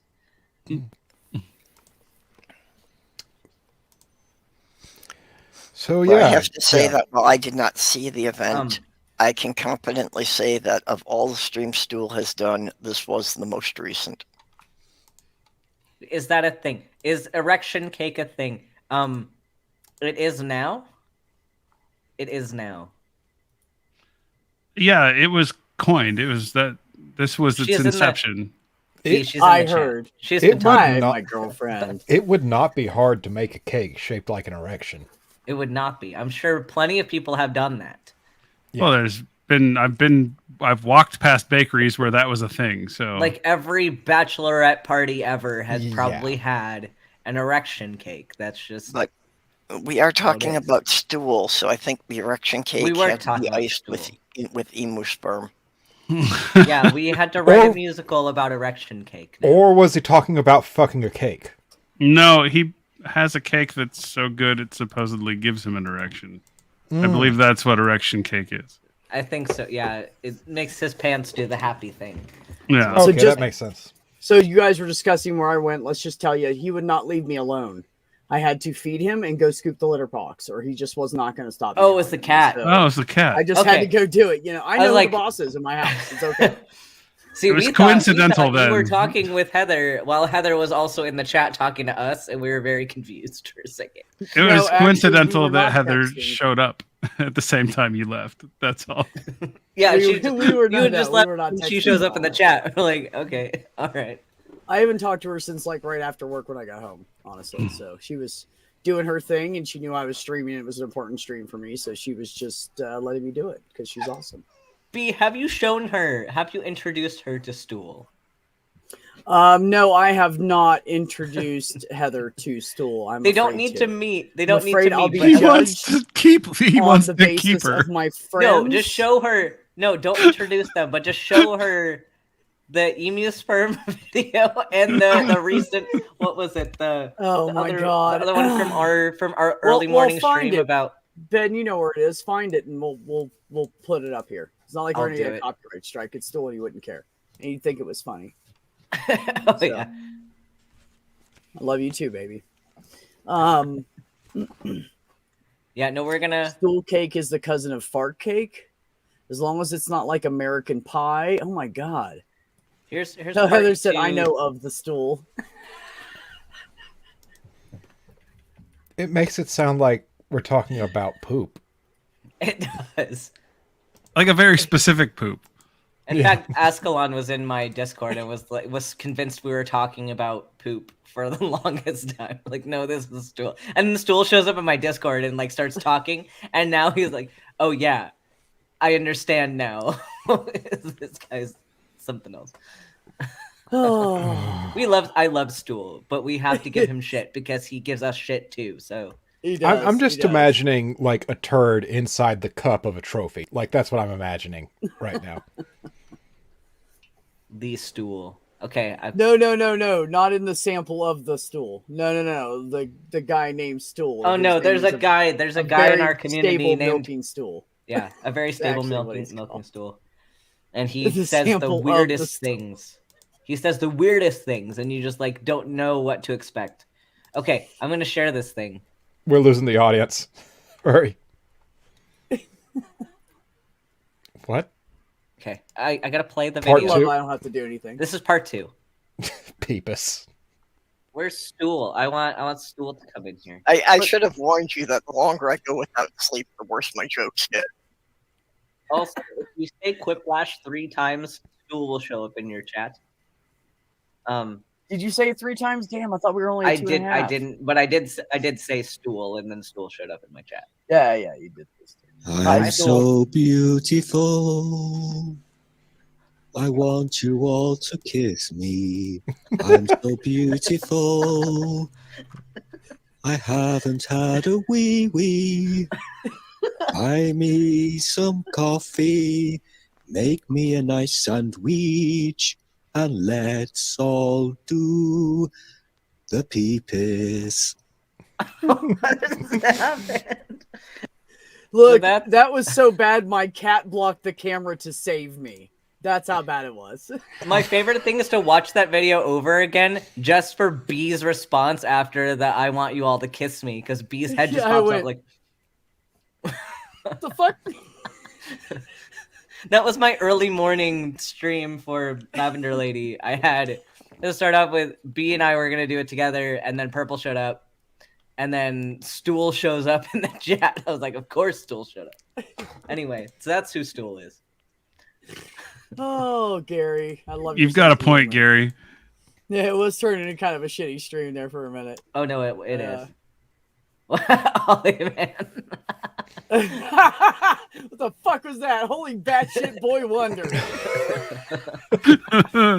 Yep. Was still being Wait, in this hypothetical, has this situation been so surprising that Batman is saying the cheesy one-liners to Robin? Yeah. oh my god. Right? Yes. Yeah, wait, that's where it's gone that far. It really has. I'm sorry, guys. I'm sorry. Oh, There's our tangent for the night. I We're unironically done love shit that tangent series. team. The Adam West Batman series. It's good. I I mean, it's a wouldn't good know. I series. haven't seen any of. I So recommend this is- watching the movie then. This is my little peepus. It's nicely cylindrical. It's a small can. It's like one of those half-size cans. It's I a don't know little if the peepus. person that donated to Diana just now is in the chat or not, but if they are, thank you. I have Oh, someone just donated. Coca-Cola. Speaking of that, I need to show it. Coca-Cola. Coca-Cola. Instead of peepus. Yes. Instead of peepus. That's exactly why I said it that way. There's nothing that I said little peepus. It was intentional. It was intentional that I said little peepus because it sounds like little penis. That's why I said it. No, he was making. Never mind. It was intentional that I said little peepus. Sorry, guys. Oh. No, you're not. Thought I had my volume down. Yeah. Well, it bared repeating. So. Oh, who all's looking forward to seeing Ben do a horror thing? Oh yeah, we're gonna show that a little bit. Yeah. I'm So gonna make some I'm promotional running shit. Rime of the Frost Maiden. Our first session's gonna be on January 2nd. Mm-hmm. It's the goal, and it's frosty horror shit. Yeah, so I came up with that. Yeah, I've been wanting to like Photoshop a picture of a Wendy's Frosty, like what's up, or even just draw some fangs on a Wendy's Frosty, like it's frosty horror shit. But it's gonna be a fun campaign. I was working on some stuff with it today to make it more scary, because I'm altering a bit of the story to make it really terrifying. So it'll be awesome, fun. And now we have a Maya in the chat. Now we have a Maya. Hi, Maya. Good to see you, sweetheart. So I did put that link up there for Diana. If you guys cannot or have already or whatever donated, it's okay. Share it out to everybody. This is not something that we're going to do some more marathons for it, streaming marathons as well. But this is not something that has been taken care of because she needs like $12,000. So you guys share that out everywhere you can. Put it on Twitter or Facebook or wherever. You know, write a little blurb about how awesome she is and how much she means to us in the community. And let's see if we can get her some more help. Okay. I'd appreciate it. So, okay. Now, Beck, how awesome is she and what does she mean to the community? Well, I tell you what, she was one of the reasons I finally came out. Her and Jenny and then finally Ben were the three that really tipped me over the edge, with Purple rooting in the background. But yeah, Ben was really my tipping point. I needed, like, I guess I just needed a bro in my life, and I didn't have one. And he became that and supported me and told me, you know, we talked about different things and medical stuff, and he made me feel more comfortable. And so yeah, so here I am. So she was the first trans person I found on right Holy Trinity. She was the first person I found on YouTube that was trans in the community. Yeah. So, well, she sounds awesome and extremely important to the community, and it sounds like people should be supporting her as much as she has supported others right now. She's great. She's great. She'll, like, if you need to talk to her, she'll sit and listen, and, you know, you can get on her streams and just talk about whatever you want. And she just sits back and just enjoys the conversation. And she's got a really good heart. And she has gotten to the point, because she's in her 60s and frustrated and lonely, that she was like, you know, that's it, I'm going to give up. And people like Purple, especially Purple, and Savage Minnow, like, really got on her and wore her down to the point of, she's like, okay, I'll accept help now. So if it wasn't for people like Purple, she wouldn't even have went in to start dialysis. She was just going to give up. So I think sometimes you just need a little lift and some love in this world. And so we're just trying to give it to her, because she doesn't ask for anything. And she has, when we said, let's, no shit, Ben, we need to talk about that. But when she was like, "Oh, they're gonna make me go on. I'm not going in. I don't want to go on dialysis. I would just rather die." And everybody brought her up, But even through all of this, when we mentioned to her about fundraising, she fought it tooth and fucking nail. Like, we've been trying to get her to do this for months. She just didn't want to ask anybody of anything, and she said, I don't want anybody to, I don't want to feel bad about getting money. And we're like, no, you're not. You're not doing this. We are. It's not like you're walking around with your hand out asking for it. She's totally not like that. So Diana's always afraid that she will be a burden to anyone, so she never wants anyone to help her. I know a lot of people like that. Exactly. So, yeah, sometimes your family community is really fucking important. So, right. Sometimes you just don't know stuff. No, but I didn't know you didn't know her, Jonathan. Yeah, she's a great person. She really is. I know of her. I was just doing that so that you could do that for the audience. Oh, okay. But you don't know her, though. No, I don't know her personally. I'd love to. Okay. Yeah. No, she streams a lot. She's so funny to talk to. Yeah, if you guys just look up the Lavender Lady, and it's a woman with gray hair and a purple shirt, and that's her. Yeah, she streams every Sunday afternoon and Tuesday evening. Hold on. Let's see if this will let me paste it into the text messages. Get her talking about the space program. I think she probably has the entire dialogue between all the Apollo astronauts and ground control memorized.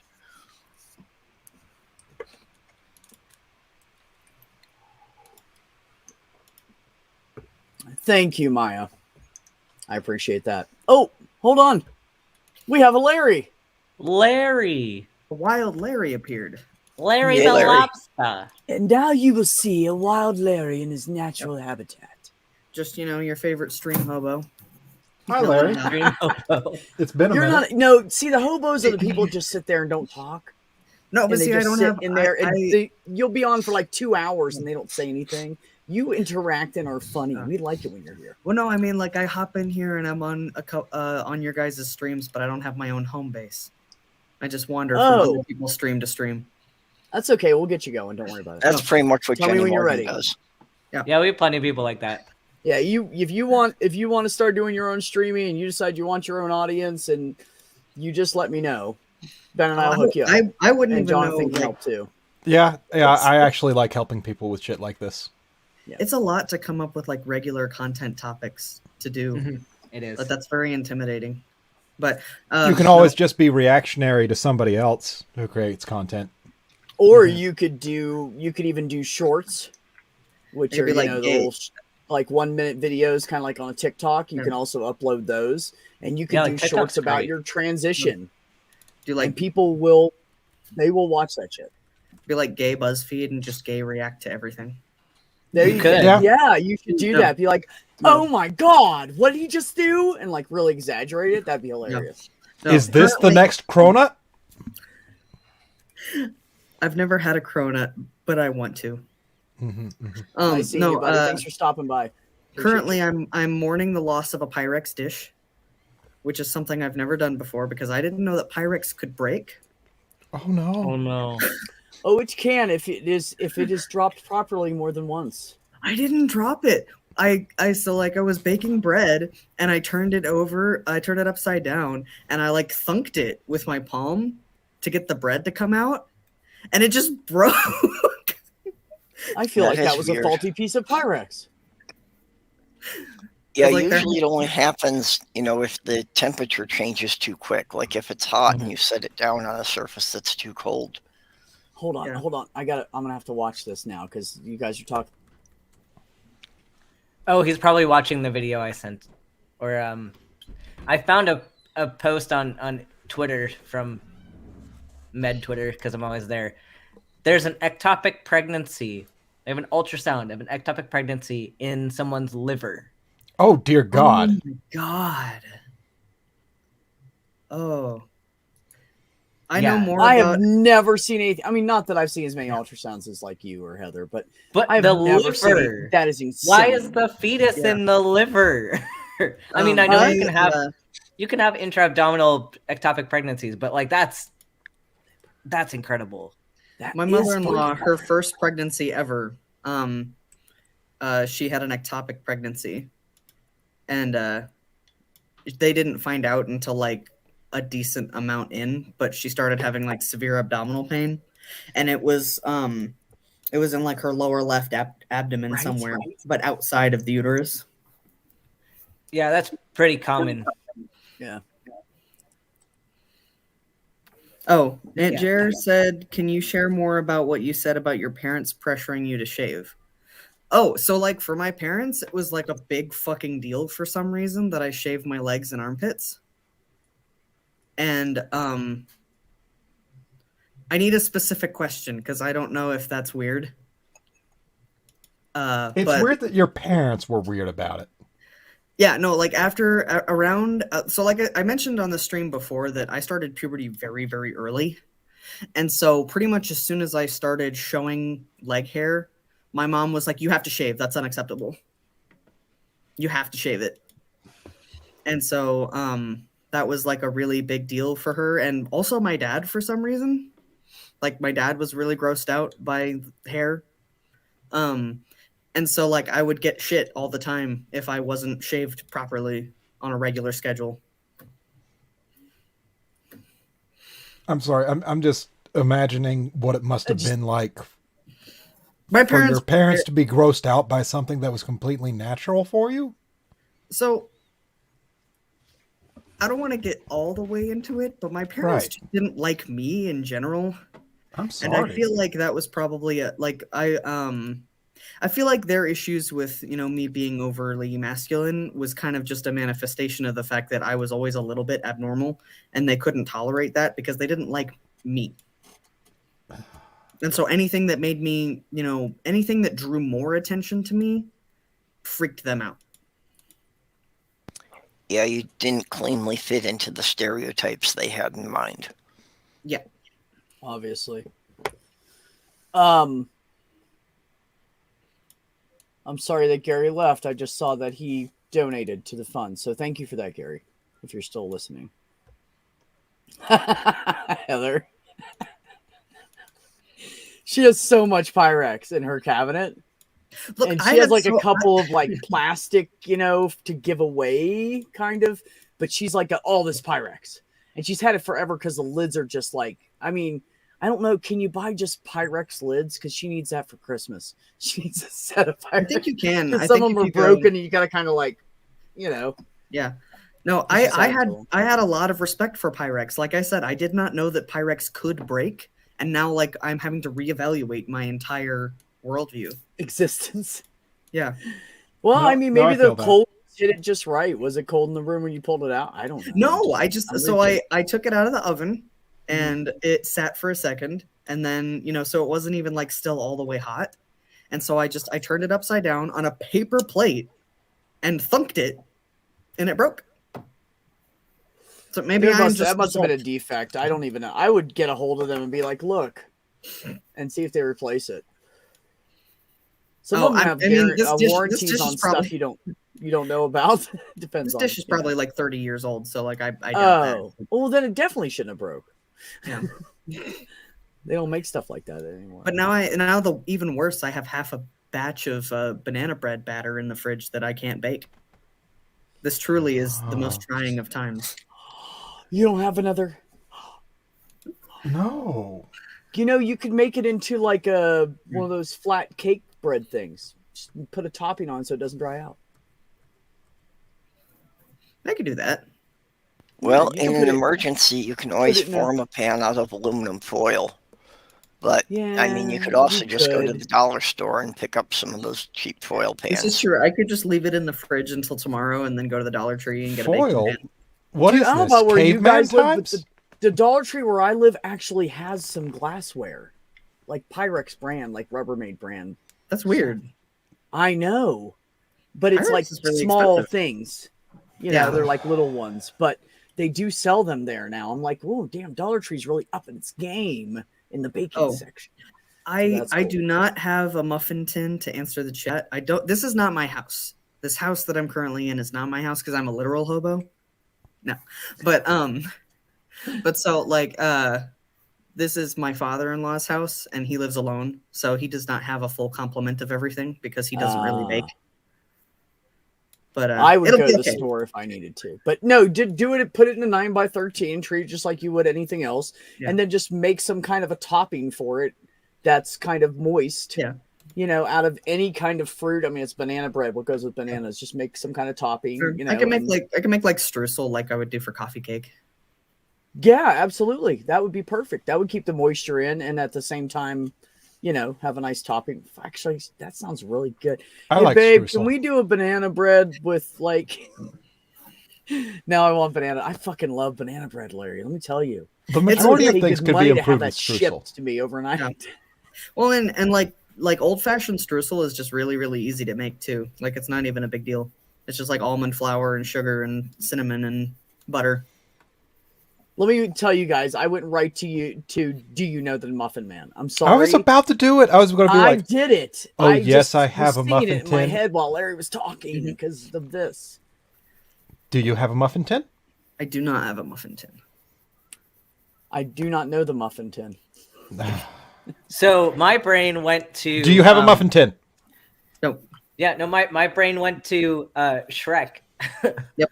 Do you know the Muffin Man? The Muffin Yes, that's exactly what happened to me. Wait, Ben. Exactly. Do you know that from Shrek more than you just know that it exists? No, I know it. I know it exists. But like, was your formative original song is not as good as Shrek. But was your formative experience with that song with the movie Shrek? No. Okay. Also, why are you judging me if it was? I'm not judging you. I'm just... The fuck is long peppers? Oh, I'm so sorry. Okay, I'm sorry. Because of that comment, I have to share a story. And it, so the comment about the peppers and the gingerbread.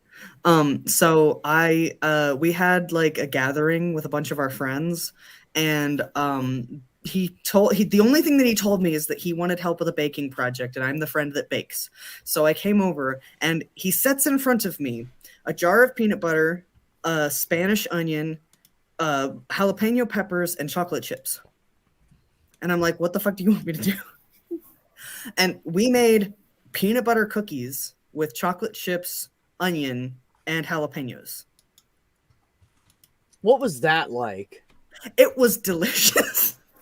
Are you fucking kidding me? No, I'm sorry. It was. Wait a minute. Give me the ingredients again. Peanut butter. Okay, so it was jalapeno peppers, red onion or Spanish onion, and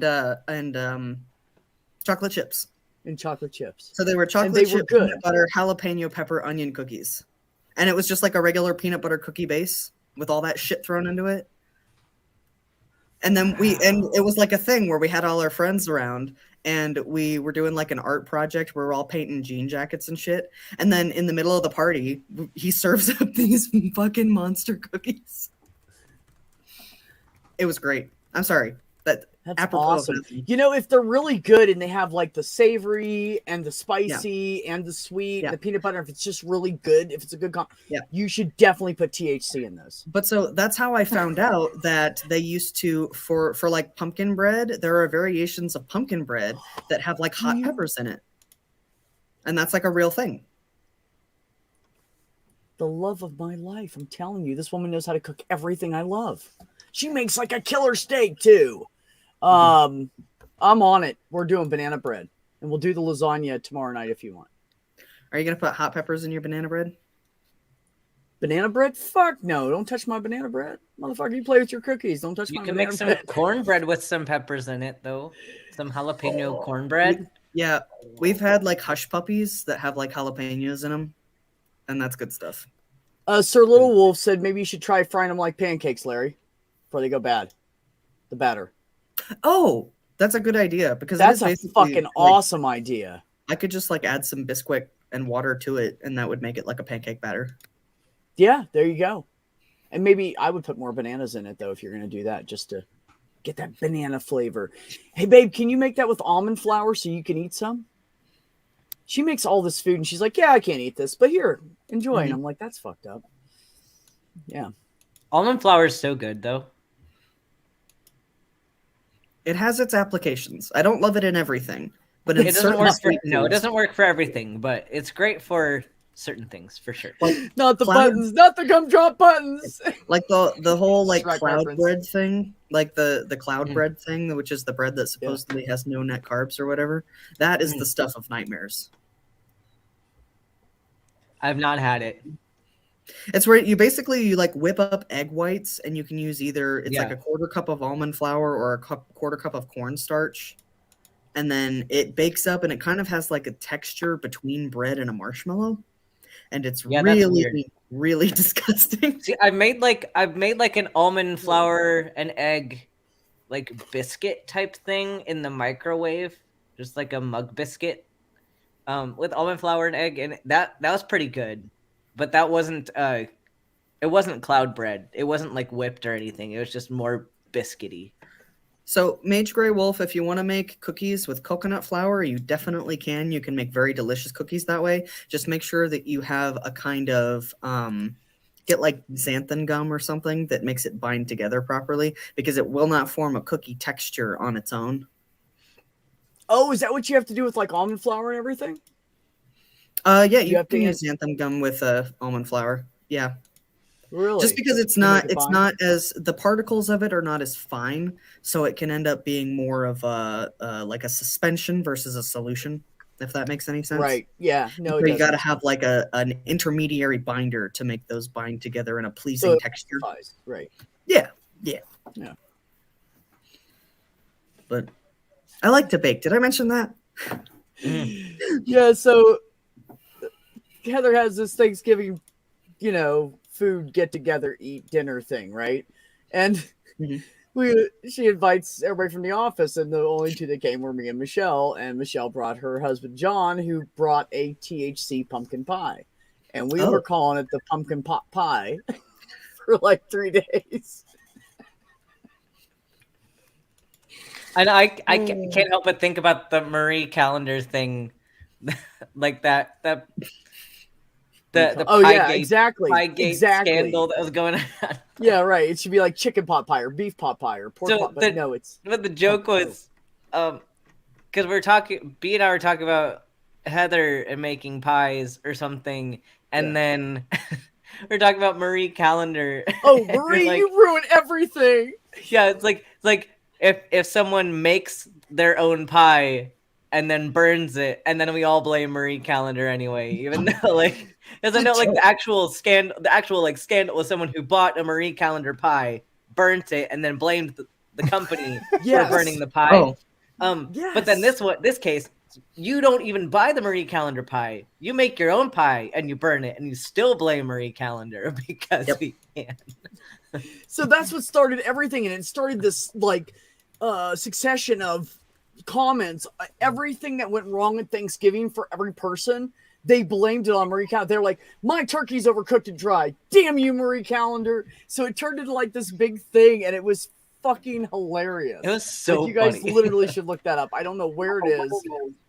Just Google it or something. It's fucking hilarious. It's so great. Everything. Oh, Grandpa was late and Grandma had a heart attack and we couldn't even have Thanksgiving. Damn you, Marie Calendar. I'm part of this role play group on Facebook. That's basically, it's called like a group where we all pretend to be middle-aged soccer moms, and people were posting that. So it's a funny group. There was another group I was part of like that was called like, there's another group I was part of that was similar, that was like boomers. It was making fun of boomers. Like we all had to pretend to be baby boomers, but it got like, it just became the same repetitive stuff over and over again. Like I had to, and then some people were being like transphobic, and then I had to leave. But it was originally a funny group. The soccer mom group has not gotten transphobic. It's just weird, but yes, Mage, it was like that, but instead of political base, it was just food. It was pretty much just all about food or Thanksgiving. but it was brilliant. It was hilarious.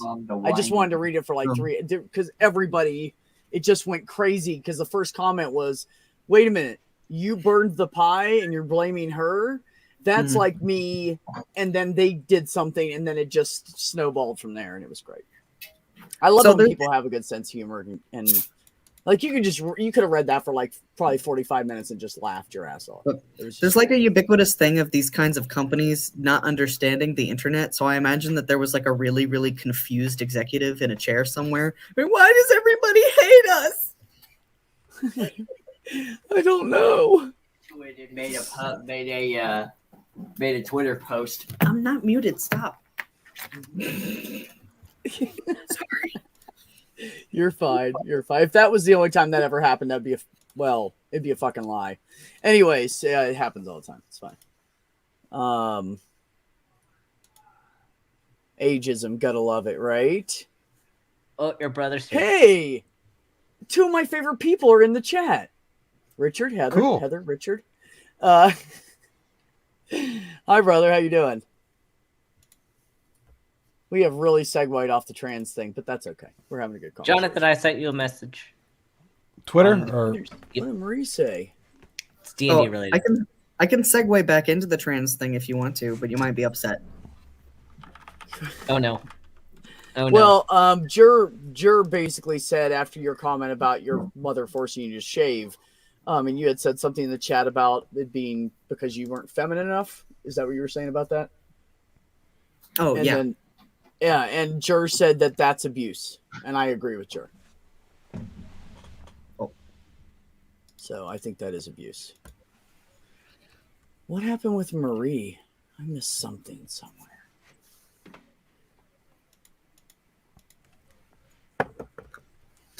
Anyways, okay, everybody stop talking.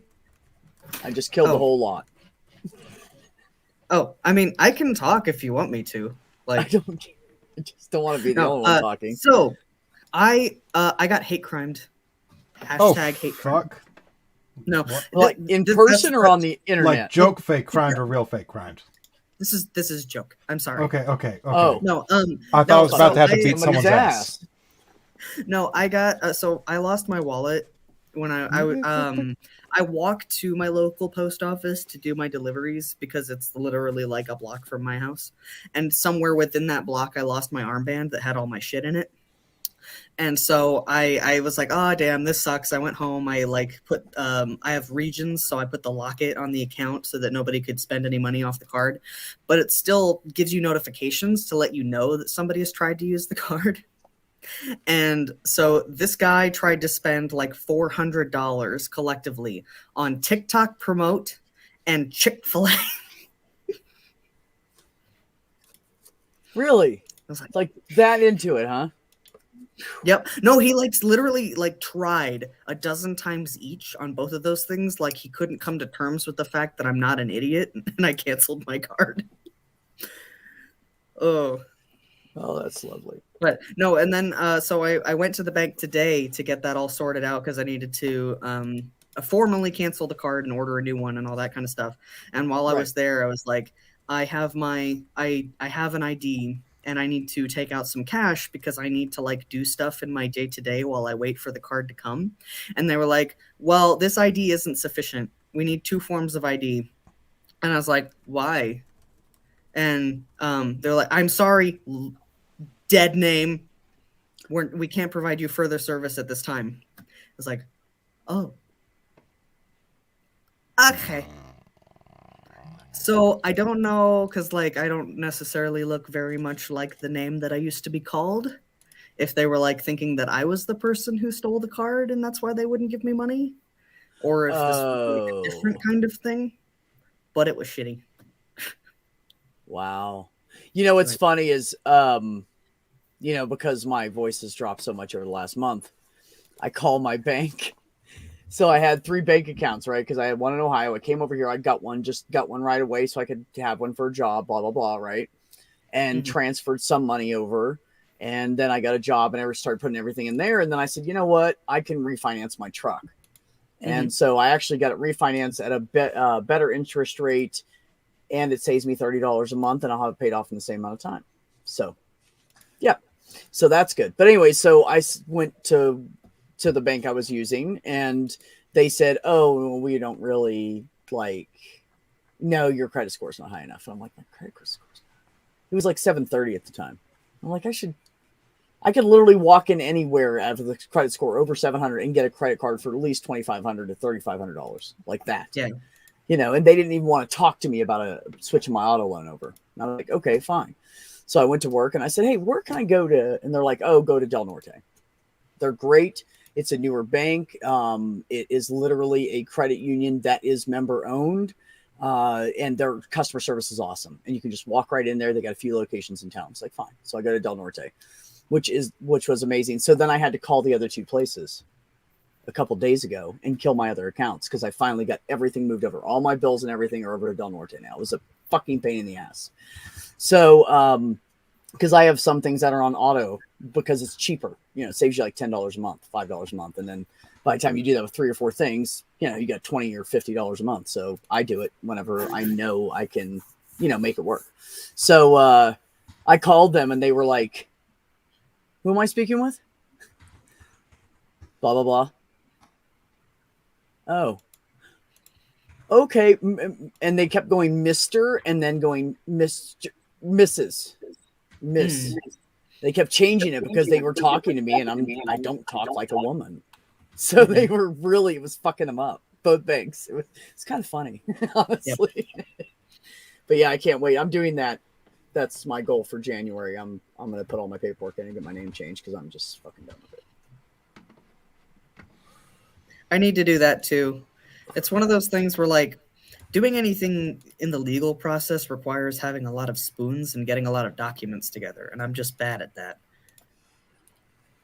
Yes, she is the significant main one. She is not the other. You're right. Exactly, Mac. Still trying to I told her she's out of my league, but she won't listen. So I'm just going to go with it. I warned her. I fucking warned her. I tell her all the time, "I don't know how the fuck I got you, but I mean, cool, But just, keep those glasses the same. Don't change that prescription. Janet, I'm glad you could stop by. Aww. I need to send Jenna that ultrasound video. That's who's going to be my best man, of course, right? Definitely going to be my brother. Anyways. Where were we, guys? I don't remember now. And Purple. I believe we were more sort of just drifting from topic to topic rather than staying on anything. Yeah, we're kind of doing that now. Yeah, we shouldn't go back to the food thing because it's making me hungry. I just had a sandwich, but if I talk more about sandwiches, I will want another sandwich. I've been talking to Jonathan about D&D stuffs. It's cool. I've been reading it. Good. I'm about to send Jenna the ultrasound video. Fuck you, bro. Yeah, I know. She knows I talk about it all the time.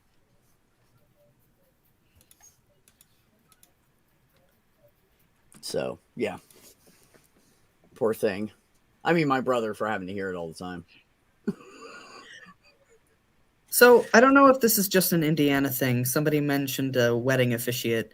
So, in Indiana, it's very, very difficult, almost nigh to impossible, to get a secular officiant for your wedding because they don't have judges do it anymore. You have to get an officiant who is, cleared by the state government, who has some kind of title, and that title has to be minister or pastor or something like that. And so when we got married, I was like, I will not have a religious wedding because I don't believe in it, and my husband doesn't believe in it, and I don't want something this significant in my life to be intruded on like that. And so we were able to find, we were married by a druid priest. Really? Yeah, on Halloween. That's cool. What are you holding, Jonathan? Okay, hold on. Let's make Jonathan full screen. What are you holding, Jonathan? I am a humanist celebrant. Celebrant. I am the atheist equivalent of clergy. Oh. And I have all the rights that clergy have in the state of Alabama.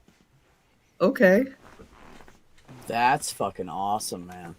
I That is highly great. recommend it. The American Humanist Association does it. They also offer training.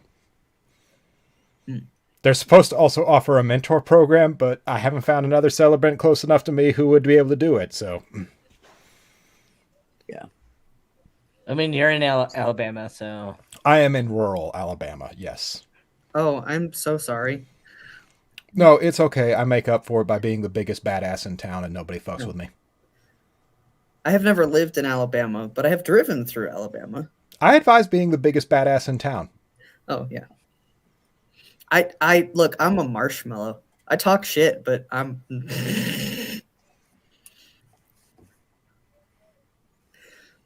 Yeah, I'm the same way. You know what I tell people, Larry? I'm a campfire marshmallow. yeah. Because I'm kind of tough and rough on the outside, but if you get in the middle, I'm all soft and gooey. Oh. Yeah, I'm a campfire marshmallow. I'm a baguette that has been left in the car for a few days. What do you say to that, Jonathan? So atheist is a religion. No, humanism is a religion. Uh-huh. So that's what I'll just call myself that from now on, because I never know how to label myself, because I don't know a lot of things, and there's lots of things none of us know, so I can't really form a solid opinion about any of it. Yeah, until I have evidence in one direction or the other, I don't know what to say about it. So I don't discount that there might be a higher power. I just don't believe in one, and I have no proof of it right now. So I kind of stick with I have never seen any evidence. Yeah. So as of now, I don't see. Yeah. I am the founder of the Secular Humanist Society of Sand Mountain. And yeah, we are an openly secular organization in rural Alabama. And by organization, I mean a group of people that sometimes meet up to bitch about shit. But, you know. Sometimes that's all an organization needs to be. But yeah, if you can become a celebrant, I highly recommend it. They wanted access to all my social media accounts to judge me, sort of, before they let me on. And if you've seen my social media accounts, you know I butt heads on there. Mm-hmm. So, you know their standards can't be too high. You said the atheist equivalent to clergy. That means atheist is a religion and has a need for clergy. That's why I said equivalent and not atheist clergy. Ah, okay. Okay. So you're saying if it was a religion, then you would be the clergy of that religion, but it's not a religion. Yeah. Is what you're saying. Okay. Yeah. Touche. I am just a dude what helps out people who need helping out. Yep. And where's Kate when I say touche? She's supposed to be here to say three shay for me. I'm really disappointed right now. For shay. Thank you. That's what I do to her. I was lurking in the chat earlier when you guys were talking about religions and how much they fundraise and how much they don't use that money that they fundraise for good things. And I have a story about that too, if you want to hear it. Yeah, go. So I was with my family were Mormon, and then they transitioned away from Mormonism as I grew up. And so in my later teen years, I was with a Methodist church, Disciples of Christ. And I was like 15 or 16 when they made me their Sunday school teacher because, child labor isn't a problem if it's a church. And one of the things I did for that was I asked them if I could have permission to do some remodeling in the classroom because it needed like new furniture, it needed a paint job and some other shit. And so they were like, sure, if you run a fundraiser for it, you can do whatever you want. I was like, okay, cool, I'll do that. So I put like $150 some odd of my own money into setting up a bake sale thing. And I only made back like maybe $60 of profit, but I let them keep like the whole, like everything that I put in. So I ended up, we ended up giving them like almost $200 for this project. And you lost the time for the bake sale. And yeah, and I just went ahead and anything that we didn't sell or anything that, you know, was equipment that I didn't need for my own personal use, I gave that to the church as well. And so I was like, okay, cool. I have this money. I'm going to draw up a budget. And I turned in the money to the pastor. And he was like, good job. I'm keeping this. Yeah. And so they didn't let me do the project that I was supposed to do, that I did all the work for in raising the money for, and had drawn up all the plans and stuff. Like we had designed like a template to put on the projector so that we could like project it up on the wall and help the kids paint this like paint by number scene. Yeah.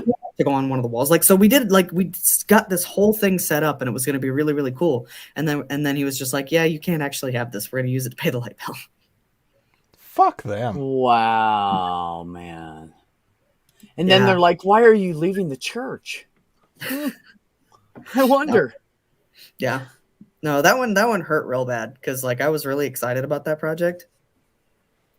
But yeah, no, the story of that church was they were constantly saying, hey, we're going to have to turn off the lights if people don't give us more money.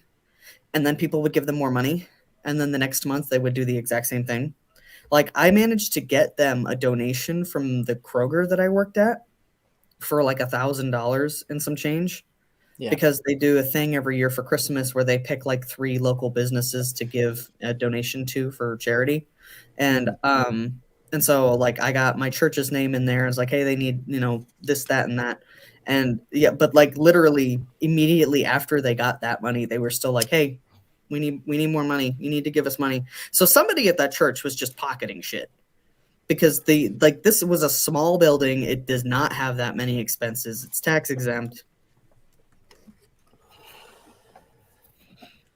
Ridiculous. Yeah. Well, that happens all the time. Like I was raised Catholic, and the first priest I ever knew in my life, that I was old enough to remember, was Father Brown. And Father Brown embezzled a bunch of money from the fucking church, and they caught his ass.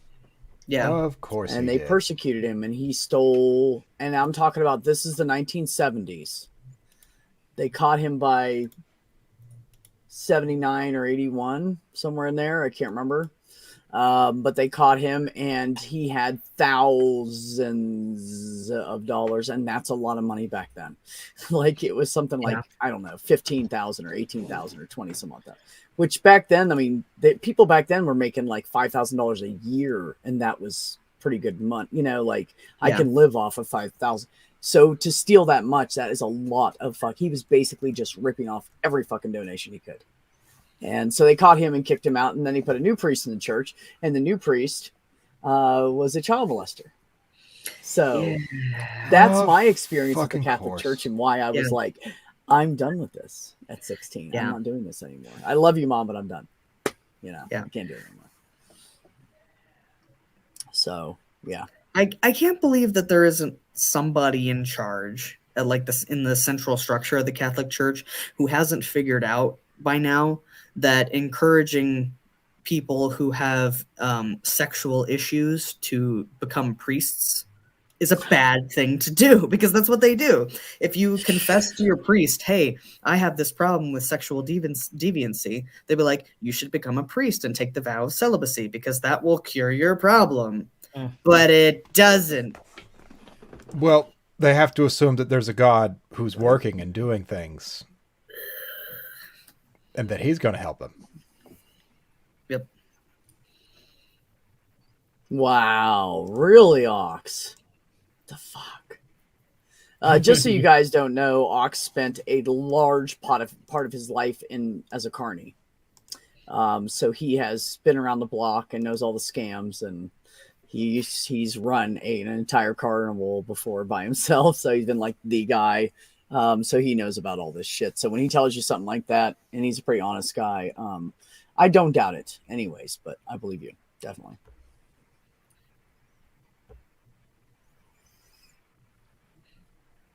Oh, well, that explains something. Who the fuck was his boyfriend? We need to talk about that. What's the formula? What does that mean? I'm not sure. Yeah, no, Mac, most carny guys are just good people and they're just drifters and gypsies and they don't know how to hold still.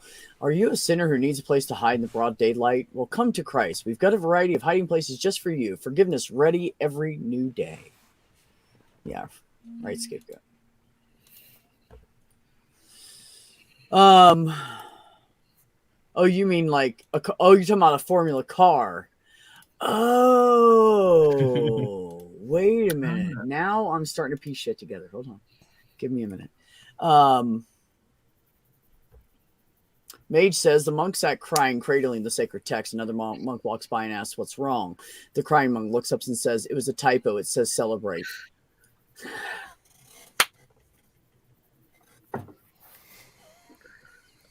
Done got that shit cut off too.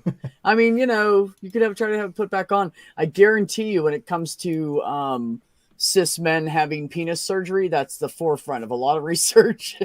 It's a lot of cis men that are doing that. Yep. That and male pattern baldness. Right, that's the other one they keep fighting. Not that I don't mind that one as much. I am currently in the process of trying to make peace with the fact that I'm eventually going to be bald as an egg because it runs on both sides of the family and there's no escaping it. But I think what I'm going to do is I'm just going to get I'm going to commission some toupees, but not like standard traditional toupees, like ridiculous blue mohawk shit. So that, you know, people are going to be able to tell that it's fake anyway. You might as well have some fun with it. Right?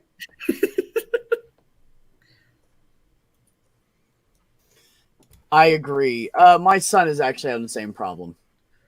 Yeah. He's been on TA a little bit over a year now, and we have male pattern baldness in the family, and we all have these widow peaks anyways, where our hair goes back really far up here. Mm-hmm. But for the guys in the family, and Richard does not, he got a little bit, but it stopped. But the other guys in the family just ended up with nothing here at all and just a little bit of wafty hair here. And when it started getting down to that, they just buzzed it. And my son did the same thing. He's like, you know what? Yeah. Pops, I'm just not doing it. I'm just going to buzz this shit off. Well, and so he had this awesome fucking head of hair. Actually, I had a head of hair just like my brother that I have disowned. That thick, almost red fucking hair. And it was crazy. And, but that thing going back, and he just said, fuck it. He just took his clippers and took the guard off and just cut it off and said, fuck it. I think if I can get to the point where I can grow a decent beard and I can do the Stone Cold Steve Austin, that's probably what I would settle on. Yeah. There you go. But I always decided I was just either going to let it go the way it is. And if I go gray, I go gray. I don't fucking care. I'm not going to color it. I'm just going to fucking own it because, you know, I got this way for a reason. I have a lot of gray in my hair already from some shit in life. I'm pretty sure that had aged me. So I just think I'm just going to go with it and whatever it turns into. And if it gets too thin, then I'll just I'll buzz it. I don't care. Or I'll just go really fucking short everywhere else and just leave a little fruffy tuft up top just to be a fucking smart ass. Because I would do that. Thanks, Mac. Take care, buddy. Be safe. So, yeah. They were teasing me earlier on Stool Stream. Who was teasing me about it, saying you don't have any facial hair? So I do too. It's just really light. It sucks.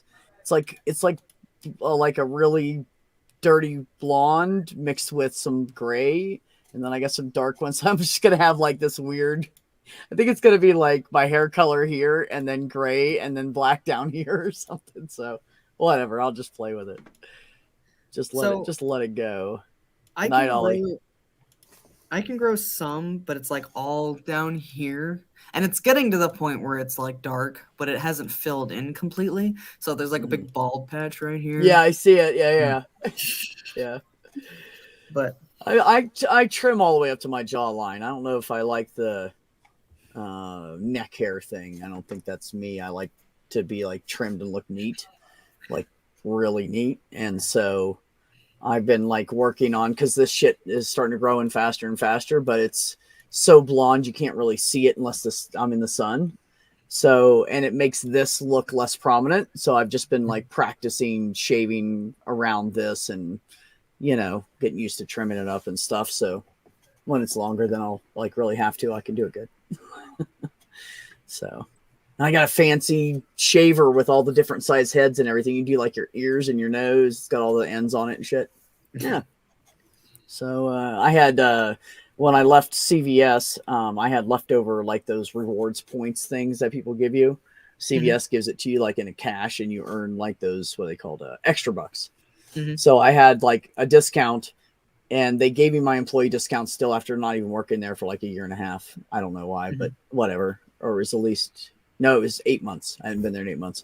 So I used that, and then I like used the extra bucks and the 20% off and everything. And I paid like $4 for a fucking $40 set of clippers. So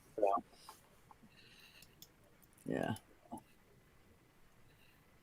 I remember Walgreens was not a good job for me, and I was really, really unhappy the entire time I worked there. But one thing that they did do was they had employee appreciation days where you got 40% off of everything in the store. Nice. That was pretty hot. I got a lot of shit on those days. But like right. Yeah, no, that's great. Yeah, exactly. Just let it go, Olive. Just let it go, and what happens, happens. It's kind of how life is in general, right? Choose your battles, pick the ones you can fight and hopefully win, and struggle with the ones that you know you can't win, but you're just trying to keep your head above water, and then one day it'll all even out.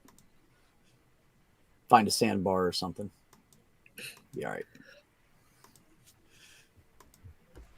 People just get too deep in the rut, you know, of this is my life sucks. It's going to be like this forever. Everybody feels like that when they're depressed and their life sucks. So been there many times. And here I am. So look, you can survive it. That reminds me, I'm in a group for people who crochet on Facebook. And the new trendy project right now is mood scarves or mood blankets. So it's kind of like the temperature blanket where you assign a color to each, you know, emotion or aggregate emotion. And then for your predominant emotion for that day, you crochet one row of your scarf or your blanket or whatever. And I thought, as a person who experiences depression, that would be a really cool project to do, because depression does lie to you. It does tell you, it's like the whole 1984 thing. We have always been depressed. We will always be depressed. But it's not true. And there are lots of times when, you know, the sunshine breaks through and you have good days. And I think it would be really cool to have like a visual record of all those good days. I think that's great. I think that is fucking great. You know, and the cool thing about that is if you really wanted to, you could take a day that started out bad and turned out good and put it down as a good day. Yeah. And because if it ends up good, then it's a good day. Yeah. Oh, I will have to look at that, sir. Oh, yeah. Yeah. Okay. Yeah. I know exactly what you're talking about now. Yeah. I got you. Yep. I wish my boyfriend would embezzle tons of money and buy me Formula One racing cars. Not that I don't have a driver's license, but it was a Formula. The name of the car was a Formula. Was that a Pontiac or what was that, brother? Oh, okay. It was either a Pontiac or a something, but man, they were expensive cars back then. It's what Smokey and the Bandit drove. With the T-top and everything. Those were fucking expensive cars. That's before my time. I have not a fucking clue. Oh, okay. Well, I guess you'll have to click on the link in the chat and you'll have to look at it then. Yep. Yeah, you can, Mage, if it's not a bad day, then it's a good day. Well, and you could always, like, if you were, like, in the literal, like, this project, you can include as many different colors as you want to. So if you wanted to assign, like, if you had black for bad day and white for good day, you could have gray for maybe days or something else. Like, there you go. Or you can be as specific or as vague as you want to be. Well, that's what I was thinking. It was like a blue for the days that were calm, some kind of like bright green or something for days that were really good, a gray color, and then like maybe a brown or a black for bad days. Yeah, it's pretty much what I was thinking. Trans Am, yeah. Pontiac Firebird formula. Thank you. That's what I was looking for. I thought it was a Pontiac. Yep. Pontiac Firebirds. Oh, I saw a guy the other day driving one of those. And it was like Dukes of Hazzard orange almost. And it had the original emblem on the hood, and you could like they painted around it and shit. It was fucking badass. It was great. The guy's got it like in mint condition. You could tell the color wasn't originally the color, but otherwise than that, it's all original. And I saw him like he goes home the same time I do. So for 3 days out of the week, if I drive up Cerritos, I see him, you know? And so I was like, we ended up next to each other at a red light one day, and I was like, bro, you know, through my passenger window, and he was like, I said, nice fucking car, man. He was like, thanks, man. So then I saw him again, and I was like, and he was like, thanks, you know. So then I saw him at a fucking gas station, and he was pulling up, and I said, man, I see you everywhere in that car. And he goes, oh, yeah? I said, yeah. I said, well, it's a pretty car. And he said, well, thank you. And I said, no, she's beautiful. And I said, that brings me back some, you know, gives me some good old memories from when I was a kid kind of thing. But yeah, it's beautiful. He just chugs around town in it. So.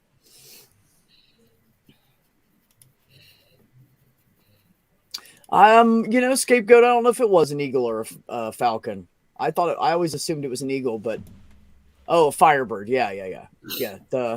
Yeah, me and you both. He got both of us on that. Yeah, it's a Firebird.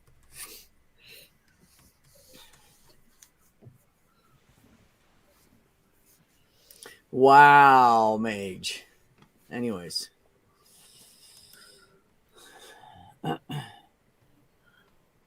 Yeah. I'm turning Safe Search on. Yeah, right.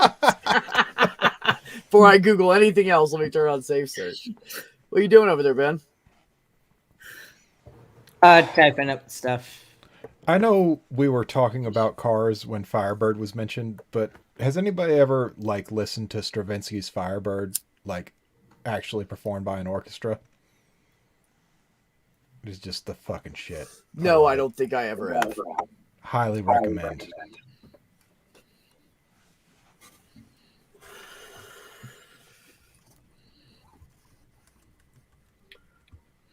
I'm probably gonna head out here in a minute. Yeah, I'm thinking I'm gonna end it. I'm pretty tired. I was up really late. Ben, slept through my alarm and got to work like 10 minutes late. And you need to talk any D&D stuff tonight? I'm gonna chat with Bolt about some of that stuff. If you want to chat too, we can also do that. I would love that. Where are we meeting up at? I'm done. 2 different kinds. One's a Firebird, one's a Trans Am. It is a different car. Mm-hmm. They were competing with each other. So I love that hood emblem from back in the day. I know, it was just badass, wasn't it? My grandmother had one, which, you know, it seems like, okay, my grandma was kind of cool as shit, okay? Like, I mean... Yeah. But, you know, if you tweaked it a little, you could make it the Wonder Woman symbol. I'm just saying. It's already gold. Mm-hmm. Oh, thank you guys for coming in the chat. I think we are going to kill this. I'm done. I can't even think about what to talk about anymore. I'm tired. So, anybody have any final thoughts? Always take a moment out of your day to shit on a turf. That's a final thought. What do you think, Larry? You got one? If you're feeling bad and you don't know why, drink 12 ounces of water and eat a cracker. Yeah, that's good advice. That's sound advice. Sound advice, because most people are feeling bad and are in depression, are not eating or drinking water. So good advice. Purple, what say you? I think we might I'm kind of fading in and out here, so I'm any final thoughts? Yeah. No? Not much here. Like I said, I've been fading in and out and missed too much here. Fair enough. Bem, final thoughts. I don't know. Watch Rime of the Frost Maiden. Watch think Rime of just the the people- Frost Maiden. It's gonna be great. People Don't on the miss it. top just ain't keeping up with the cool shit the people on the bottom say. Damn. Yeah. Maybe I'll Also have to shit on break that. turfs. Also, Look, don't so- be a turf. Go Don't be a turf. say something mean to a turf on Twitter. Yeah, So don't what be a I will turf say- or you will be shat on. Yeah. So what I will say is this. I think what we've learned here is support one another, show some love for everybody. Stand up for your fellow man. You know, if someone's saying something wrong and being a bigot or transphobe or whatever it is, nip it in the bud, say something to them, tell them you're not okay with it. Doing things like that is how it becomes normalized to not use those slurs anymore. So don't be a toxic guy. You know, be polite to women. Don't make them feel uncomfortable. Nobody wants for someone to make them feel uncomfortable. Don't do it to somebody else. Just be considerate, you know. And I will also say that I really appreciate all you guys. Everybody on the panel, you guys are great. Thank you for coming in and having a good discussion and a lot of laughs. Everybody in the chat, you guys are great. You know, I love all of you and I appreciate you guys. And I love the love and I love the support that everybody shows here. So thank you for that. And remember, take care of yourselves. Take care of one another.